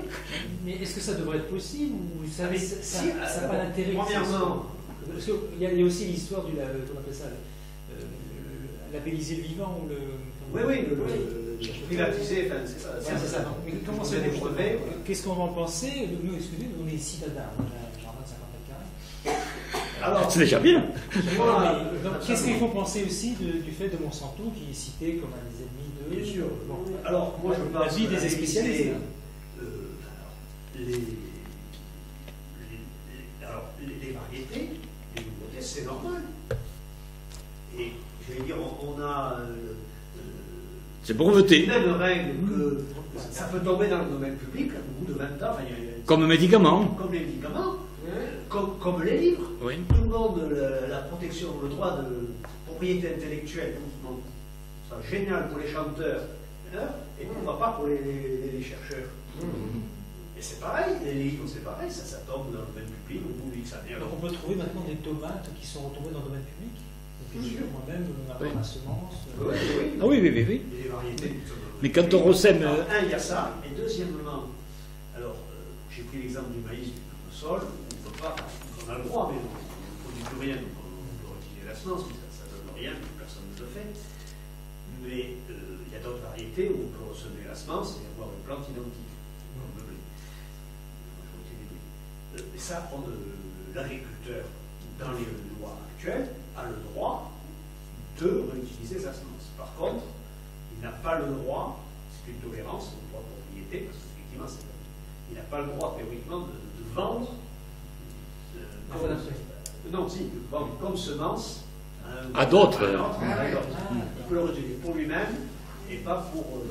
C'est ce que fait l'agriculteur qui cultive du blé, il garde une partie de la récolte pour. Donc, En gros, il y a à peu près la moitié du surface de oui, oui. Mais les blés ne sont pas des hybrides, alors que le maïs est entièrement hybride. Un hybride, c'est un père et une mère différents. Le père peut être tout tordu, la mère tout à fait différente, et après ça donne un produit génial. C'est la synergie. Mais si on le ressème, alors après on a des individus, les petits, les grands, alors c'est affreux. Voilà, allez, je continue. Donc voilà un sujet très difficile, ça mériterait une soirée entière. Moi j'ai fait un rapport, c'était à Bussereau à l'époque, en 2006. Il a été republié en 2009. Aucun ministre n'est courageux. On a des hommes politiques qui n'ont aucun courage, aucun, de gauche ou de droite. Aucun n'a osé dire il y a un intérêt pour l'économie française. Nous sommes quand même des génies de la génétique, les Français. Hein. Nous sommes le premier fournisseur européen de graines, de tournesol, de colza et de maïs. Premier fournisseur européen. Jusqu'au Danemark, là-haut, jusqu'à la Pologne, c'est la France qui fournit. On est très très bon. Hein. Maïsado, Cope de Pau, Limagrin.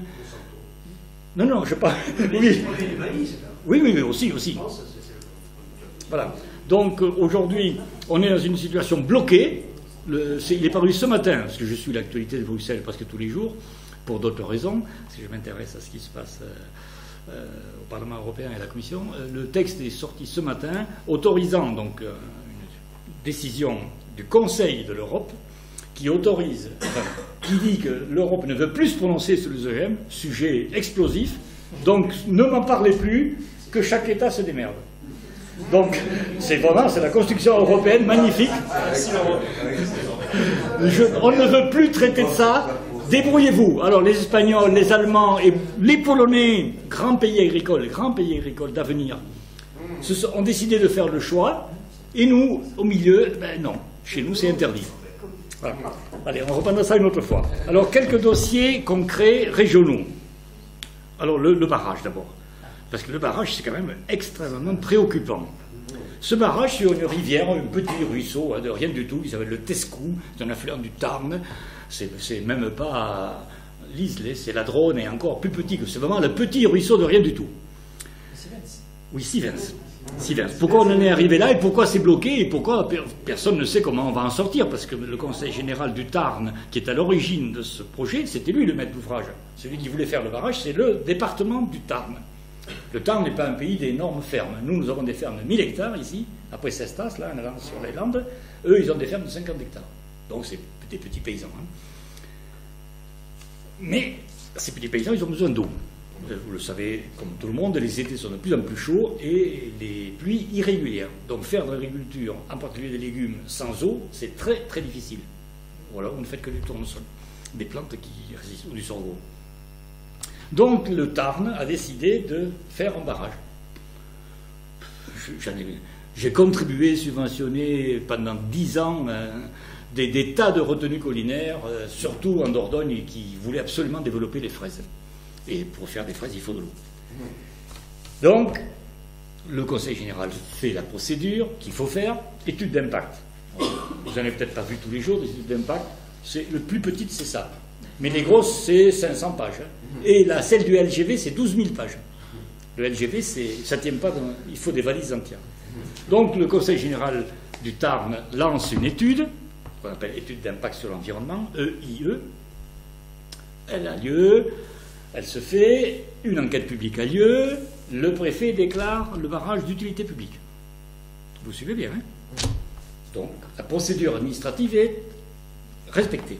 On lance l'opération, un budget, c'est pas une opération phénoménale, hein, c'est pas une centrale nucléaire, 2,4 millions d'euros. C'est rien du tout. Avec des subventions du FEADER, le Fonds européen pour le développement rural, de l'Agence de l'eau de Haute-Garonne, Pierre, tu en as subventionné peut-être quelques-uns, et de, je ne sais pas qui encore, qu'est-ce que j'ai mis, le troisième, l'Agence de l'eau, il y a une troisième subvention, il y a trois subventions qui arrivent. 1,5 million de mètres cubes, ça vous paraît beaucoup, mais c'est peu de choses. Hein. Ça permet d'arroser 700 hectares. 700 hectares, c'est même pas une ferme de Cestas, hein, ou de la Boaire. 700 hectares, dans des fermes tout à fait moyennes. Ce ne sont pas d'énormes agri-managers, comme on les appelle maintenant, qui roulent grosses Mercedes et qui ne se déplacent pas à pied. Non, vraiment, c'est des très très gros. Hein. Vous imaginez, 50 hectares. Aujourd'hui, c'est un petit paysan. Hein. 50 hectares, aujourd'hui, vous êtes un petit paysan. Comme au Pays Basque ou au Béarn, quoi. Ce barrage était prévu pour respecter, ce que tu connais bien, Pierre, le débit objectif d'étiage. C'est-à-dire qu'une rivière, aujourd'hui, vous la laissez toute seule, la rivière, elle sèche. Parce que quand il fait très chaud l'été, le Tarn, c'est le Lot, vous voyez à peu près le climat que c'est, hein, c'est chaud. Vous allez là-bas au mois d'août, septembre, les rivières, elles sont à sec. Ce barrage avait comme avantage, et l'étude avait été faite, faite par la compagnie d'aménagement des coteaux de Gascogne, hyper compétents, des gens très très très sérieux. À Tarbes, ils sont à Tarbes. Donc tout roulait, ça se déroulait normalement, ça devait se faire là. Et tout d'un coup, on voit apparaître des groupes de gens qui disent « mais c'est de la folie, un barrage !» Vous imaginez, comme si on construisait une usine atomique, quoi, en gros. Hein. Un barrage. Alors, le Conseil général du Tarn, se croyant dans son droit, il lance le chantier. Déclaration d'utilité publique, la DUP, comme on dit, il commence à préparer la zone. Bien sûr, il y avait un barrage, c'est une digue, hein, soit en terre, si c'est petit, soit en béton. Donc il commence les travaux, et le jour où il se met à défricher, voilà que les gens débarquent. Et ils arrivaient à partir de Notre-Dame-des-Landes, où ils ont à peu près gagné, enfin ils pensaient au moins, ils envoient une équipe pour défendre la ZAD, la zone à défendre, qui n'est pas une zone d'aménager, c'est pas une ZAC, zone d'aménagement concerté. Patatras, tout s'écroule. Tout s'écroule, les petits paysans du voisinage qui commençaient, ils étaient d'accord, bien sûr, les terres étaient achetées, il fallait quand même noyer, entre guillemets, 30 hectares. Alors là, c'est là que ça s'est gâté. Les gens du pays, les Tarnais, ils ne s'y opposaient pas, ils étaient d'accord. Ça avait été décidé, enquête publique, tout. Voilà que les manifestants se mettent en place et disent « on n'a pas respecté les procédures ». Alors le préfet commence à dire « mais si, qu'est-ce que vous faites à interdire le chantier est déclaré d'utilité publique ». L'opération commence, mais ça se gâte. De 10 à 50, les gens s'installent dans les arbres, comme ils savent faire, et ils commencent à manifester en disant « mais non, pas question, il n'y aura pas de barrage ». Et ils en appellent aux seigneurs parisiens. Les zadistes, puisqu'on les appelle comme ça maintenant, s'organisent. Très déterminés, très armés, capables de résister et de résister aux gendarmes, puisque bien sûr le préfet il fait appel aux gendarmes. Et il dit le chantier il doit se faire. S'il y a des gens qui attendent de l'eau. Ça fait presque rire, mais. Alors les écolos se rendent compte qu'il ne fallait pas trop attaquer les paysans parce que c'était quand même des paysans, des petits paysans. Et ils disent ah mais vous allez détruire une zone humide. Or, le barrage avait comme objectif d'avoir un débit minimum, que j'ai noté quelque part, je ne sais pas où je l'ai mis, de 1 mètre cube seconde, je crois, quelque chose comme ça. Mais enfin, un débit, c'est pas 1 mètre cube, c'est pas tant, c'est moins, mais qui permet quand même de maintenir un niveau de circulation d'eau toute l'année. Une zone humide sans eau, c'est pas tout à fait ça. C'est un oued. Vous connaissez le Maroc, hein? Un oued, c'est sec. Et c'était comme ça, cette rivière avant. Donc, la défense de la zone humide mobilise de plus en plus de monde. Ils font appel au secours à des manifestants qui étaient un peu fatigués de Notre-Dame-des-Landes. Et ils arrivent ici. Et aujourd'hui, c'est bloqué. Alors, Madame Ségolène Royal dit « Je vais faire appel à des experts ». Donc, 2 agronomes, j'imagine, je ne les connais pas. 2 individus débarquent, ils étudient tout et ils essaient de réunir les gens. Impossible. Alors, Ségolène dit « Je vais les réunir à Paris, boulevard Saint-Germain ». Oh non, ça ne marche pas, rien à faire. Chacun est buté, le département socialiste dit pas question, c'est nous qui avons ce projet, on le porte et on veut le faire.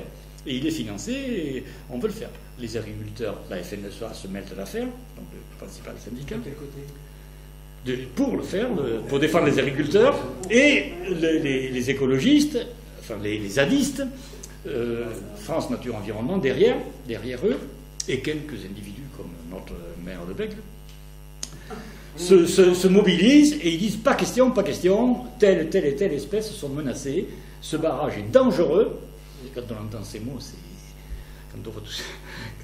Dangereux, vachement dangereux. Et il faut arrêter tout. Et depuis 2 jours, depuis 48 heures, c'est fini.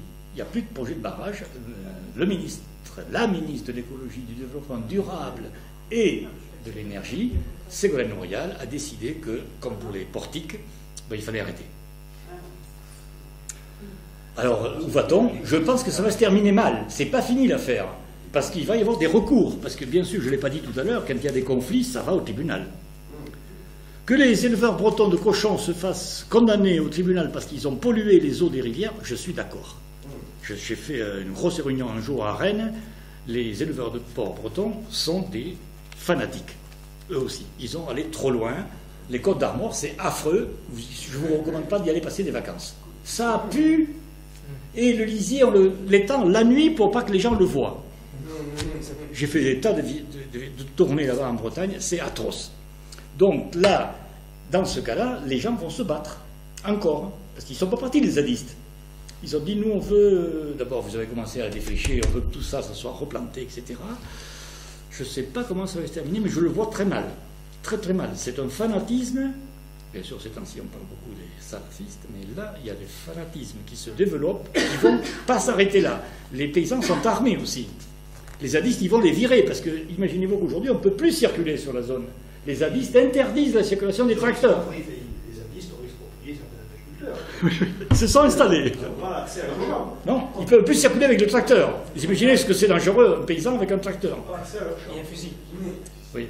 Non, pour l'instant, les agriculteurs ont été raisonnables. Ils n'ont pas tiré, parce qu'il y avait un agriculteur dont le silo avait été attaqué, un agriculteur qui faisait des OGM, il avait quand même tiré sur les manifestants, les faucheurs. Il n'en avait tué aucun, mais il avait été furieux de voir son silo rempli de fioul. Donc, je crois que cette affaire va se terminer très mal. Très mal, je suis assez inquiet. Et arrêter le projet. Ok, et on fait quoi? Il y a 50 fermes à peu près hein, qui sont dans le coup. C'est pas énorme, vous me direz 50 agriculteurs, il en disparaît tellement. Bon, voilà un dossier hypersensible, pour moi très dangereux. On est allé trop loin. La mort de ce jeune Rémi, là, elle est atroce. C'est inadmissible qu'un manifestant reçoive une grenade sur la gueule. Ça, je trouve ça, j'ai manifesté certaines fois, pas souvent, mais je trouve quand même aller envoyer des grenades qui sont capables de tuer quelqu'un, c'est quand même fort. Hein. Donc, personne, et c'est comme je disais tout à l'heure, que attention aux manichéens, tout noir ou tout blanc, ou tout vert ou pas vert. Là, il y a vraiment une violence inouïe qui s'est déclenchée sur cette affaire. Les gendarmes sont allés loin, les manifestants aussi. Les agriculteurs, maintenant, vont se défendre. Le Conseil général des Landes va attaquer au tribunal administratif. Parce qu'il y a d'autres barrages aussi qui vont être bloqués, qui vont être bloqués. Ah ben là, je crois que faire un barrage aujourd'hui en France, ça va devenir impossible. On va faire centrale nucléaire. Mais Oui. Notre-Dame-des-Landes, C'est bloqué, Notre-Dame-des-Landes. On dit un jour que ça se fait, un autre jour que ça se fait pas, mais pour l'instant, les manifestants considèrent qu'ils ont gagné. Et on va voir les élections. Attendez, il y a des élections cette année. Donc, en fin 2015, on peut revenir. Mais là, la situation est dramatiquement bloquée. Et je pense que c'est gravissime parce qu'on veut nier le besoin d'eau, qui est réel. Hein. Nous gaspillons l'eau ici, Landes et Gironde. On utilise plus de 2000 mètres cubes d'eau hectare. On arrose jour et nuit, en pleine cagnard, en plein été. Je pense que l'agence de l'eau Garonne commence à se dire on va peut-être relever un peu les tarifs des irrigants, qui jusqu'à présent avaient des tarifs dérisoires. Mais là-bas, non, là-bas, je ne comprends pas. Voilà un premier sujet hypersensible. Le deuxième, l'estuaire de la Gironde. L'estuaire de la Gironde est un dossier très difficile, vraiment très difficile, écologique à fond. Pourquoi? Parce qu'il est de plus en plus chaud. Le réchauffement est une réalité. Pas qu'à cause de la centrale de Brou, à cause que la mer se réchauffe partout. De plus en plus salée. Ça, le niveau de l'eau salée de mer, elle arrive à Langon et elle dépasse 7 fois la Grande. Elle va arriver à Bergerac un jour. L'eau salée, hein. Vous imaginez ce que ça veut dire? À 80, parce que la mer monte. Et les rivières, la Garonne comme la Dordogne, ont moins d'eau à jeter. De plus en plus boueuse. L'estuaire de la Gironde est de plus en plus boueux, le fameux bouchon vaseux. Il n'est jamais évacué, parce qu'il n'y a jamais assez d'eau pour évacuer la mer, comme ça aurait dû se faire. Donc aujourd'hui, on a un estuaire dans une situation gravissime, sur le plan biologique. Qui s'en occupe? Personne. Voilà un vrai sujet, un vrai sujet. Les pollutions de cadmium, tu habites à côté, hein, donc tu connais le problème du cadmium. Le cadmium baisse. 30 ans après, le cadmium qui venait du Lot, d'une mine du Lot, est en train de baisser et on peut élever des huîtres en Médoc. Ça, c'est une bonne nouvelle. Donc on va faire au moins du pré-grossissement, jusqu'à la taille de la... Bon, on n'en mange pas trop quand même, mais le cadmium baisse. Hein. Mais les PCB augmentent. Alors les PCB, voilà une bête dont on parle peu, sur lequel les écologistes disent rien, vous ne savez peut-être pas, mais la pêche ne consommait pas des anguilles ou des aloses parce qu'elles sont hyper chargées en PCB. Qu'est-ce que c'est que cette saloperie? Les polychlorobiphénols, ou biphéniles, sont des produits issus qu'on appelle aussi issus des pyralènes, qui sont des produits toxiques, cancérigènes, qui sont hyper dangereux parce qu'ils s'accumulent dans les tissus. Ils s'accumulent dans l'anguille, dans tous les poissons qui vivent au fond de l'eau, et celui qui le consomme, évidemment, ingurgite ces polychlorobiphéniles. Le Rhône était pollué depuis très longtemps, la Basse-Seine aussi, mais nous avions un estuaire propre, en dehors du cadmium. Mais nos poissons n'étaient pas dangereux. Le cadmium restait au fond de l'eau, mais les animaux, ils ne s'accumulaient pas. Et au bout de 30 ans, là, il a fini par diminuer. Mais les PCB, eux, qu'est-ce qu'on va en faire? Ils viennent des industries de Toulouse ou de Bordeaux. On dit que c'est le produit issu des transformateurs, des condensateurs, et qui ont été jetés. Alors, comme c'est un produit extrêmement rémanent, il ne se détruit pas, il reste des dizaines d'années, on sait peut-être qu'on en a pour un siècle. Et ça, c'est une vraie cochonnerie. Donc, on ne sait pas comment on va en sortir. On ne va pas pouvoir plus manger d'alose ou d'anguille en Gironde. C'est interdit? Ah oui, c'est interdit. La pêche est interdite. Il y a 50 pêcheurs au chômage. Tu en connais peut-être encore un ou deux qui vivent de la civelle. Ils ont la pivale.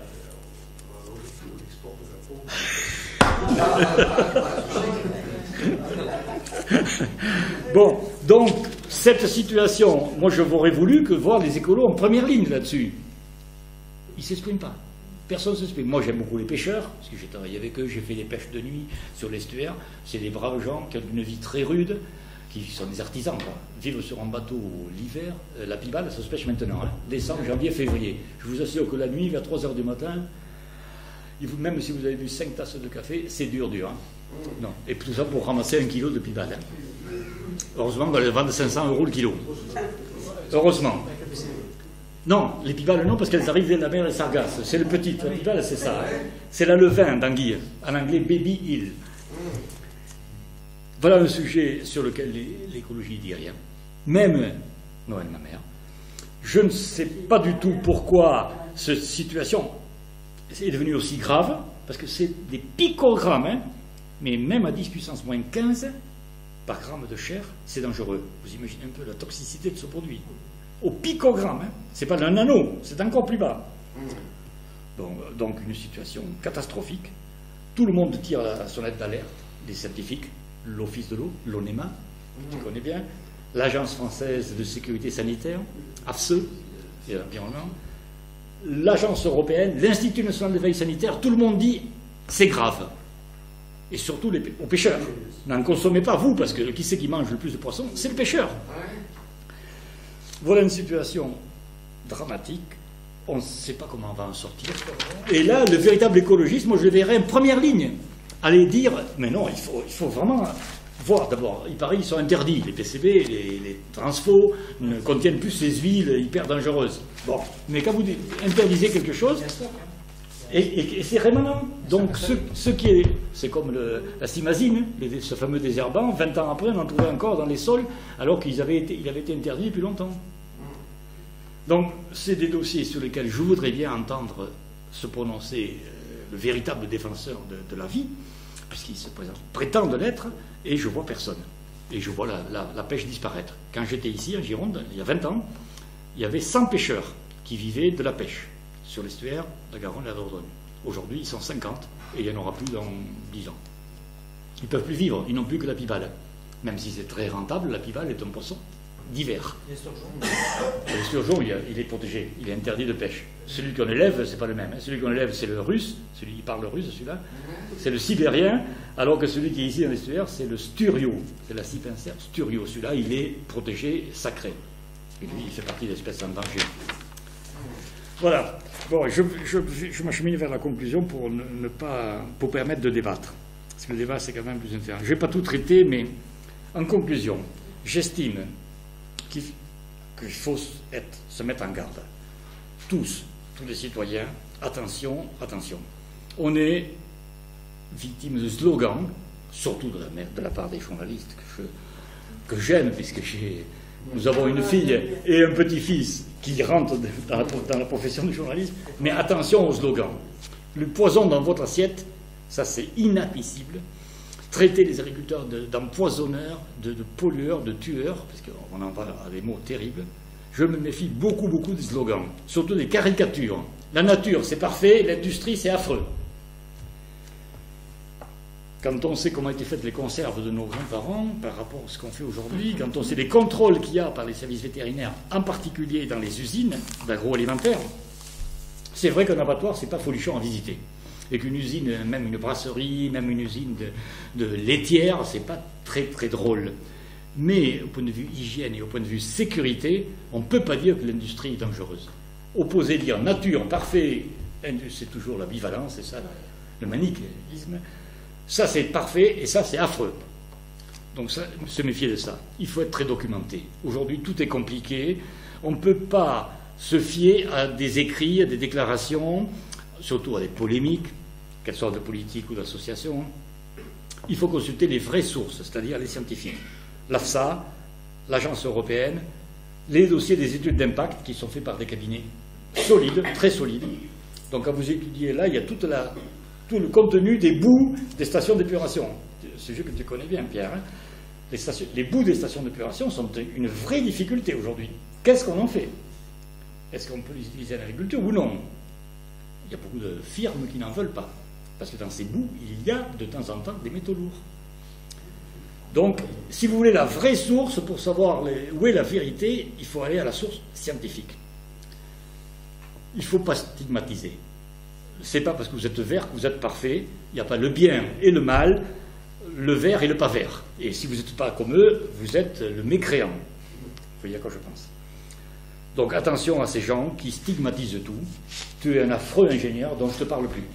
D'ailleurs, le génie rural, aujourd'hui, il faut parler de génie écologique. Ça, c'est beau. Bon, mes camarades anciens, on en fait des châteaux d'eau et du béton, ils en ont fait beaucoup, peut-être trop. La Villette, par exemple, c'était trop. Puisque la Villette, c'était un abattoir au départ. Hein. Vous vous souvenez peut-être pas, mais dans les années 65, par là, c'était le plus bel abattoir de France. C'est une connerie monumentale de faire un abattoir dans Paris et il n'y a plus une vache dans le bassin parisien. Enfin. Deuxième observation, après cette mise en garde, l'utilité publique, à mon avis, ça devrait être quelque chose. Quand on fait une DUP, c'est qu'il y a un intérêt général. S'il y a un intérêt général, il faut de temps en temps élargir une rocade, il faut faire tomber une maison, il faut indemniser aussi, bien sûr. Mais aujourd'hui, est-ce que c'est encore justifié? Est-ce qu'il y a de l'utilité publique? Est-ce que la démocratie actuelle, participative, chère à Ségolène et à d'autres, et à moi, en tant que commissaire enquêteur, je suis content quand j'ai du monde qui vient à la mairie pour me donner son avis, est-ce qu'il faut la foutre en l'air? Les gens qui se sont prononcés pour le barrage, est-ce que c'est des tordus, des gens qu'il faut condamner? Aujourd'hui, le dialogue, il devient impossible, puisque personne ne veut se parler, c'est des ennemis, donc je ne leur parle plus. La concertation, alors là, c'est pas possible. Alors Ségolène a dit aux experts, à ses chers ingénieurs, trouvez-moi des alternatives. Alors, ils ont proposé des bêtises, ils ont proposé 5 petits machins qui allaient détruire beaucoup plus de place. Et puis ils ont dit non, il ne faut pas le faire là, il faut le faire ailleurs. Alors qu'eux, ils ont passé 8 jours sur le site et la compagnie des Coteaux de Gascogne avait étudié depuis des années tous les sites possibles et imaginables. Donc aujourd'hui, malgré l'enquête publique, malgré ce qu'on appelle donc la démocratie locale, ça ne marche pas. Alors Hollande dit je vais relancer le référendum local. Bien sûr, si vous faites voter les Tarnais, ils vont voter pour. Ben, c'est évident. Mais est-ce qu'il va avoir le courage de le faire? On va voir, maintenant qu'il est populaire. Troisième chose, chaque citoyen a une responsabilité. Il faut se méfier, j'ai été élu, j'ai fait un mandat, il faut se méfier, l'élu il n'a pas tous les droits. Le parti politique ou l'association d'écologistes, elle n'a pas tous les droits. Chaque citoyen a son mot à dire et il a une responsabilité. Et la véritable écologie, ça commence en bas, ça commence dans son jardin, par ses déchets, sa consommation, le tri sélectif, le compostage, dans Bordeaux c'est dur, mais ailleurs c'est possible, l'éco-consommation, même si ce mot est un peu tordu, c'est-à-dire essayer de faire preuve d'un peu de sobriété, dans l'eau en particulier, qu'on gaspille, moins que les Américains. Donc ne pas tout attendre de l'État, qui est souvent n'a pas les moyens, il est souvent impuissant pour régler, on le voit là, ne peut pas régler le problème, ou il n'ose pas. Se méfier aussi des positions des partis politiques, une fois qu'ils l'ont prise, c'est niet, niet et niet. On ne revient pas sur ce qu'on a déclaré, on ira se battre jusqu'au bout. Les jusqu'au-boutistes sont les gens les plus dangereux, parce qu'ils sont prêts à se sacrifier. Là, on l'a vu, ce jeune homme, 21 ans, étudiant, soi-disant, il arrive là, il s'installe, il passe l'hiver, c'est étonnant, quoi. Et pour une petite note finir en beauté, le pape François, si populaire, a annoncé une encyclique qu'il va faire d'ici l'été 2015. Il suit il est sur la vague lui aussi. Pendant qu'il était là-bas en Philippines, il y a eu une tempête terrible. Il a été obligé de raccourcir son voyage, tellement la tempête menaçait des populations. On lui a dit il vaut mieux partir. Donc aujourd'hui, le vrai concept, je vais terminer là-dessus, ça serait une écologie humaine. Alors ceux qui ont lancé ça, c'est assez fin. Parce que l'écologie pour les animaux, les insectes, c'est bien, hein, je ne vais pas m'y opposer, moi aussi je suis content de voir des martins pêcheurs ou des libellules et des rivières, de belles rivières.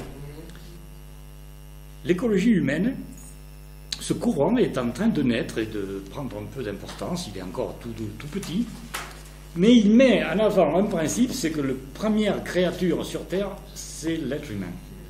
La personne humaine, c'est le premier souci à avoir. Sa santé, à l'homme, son habitat.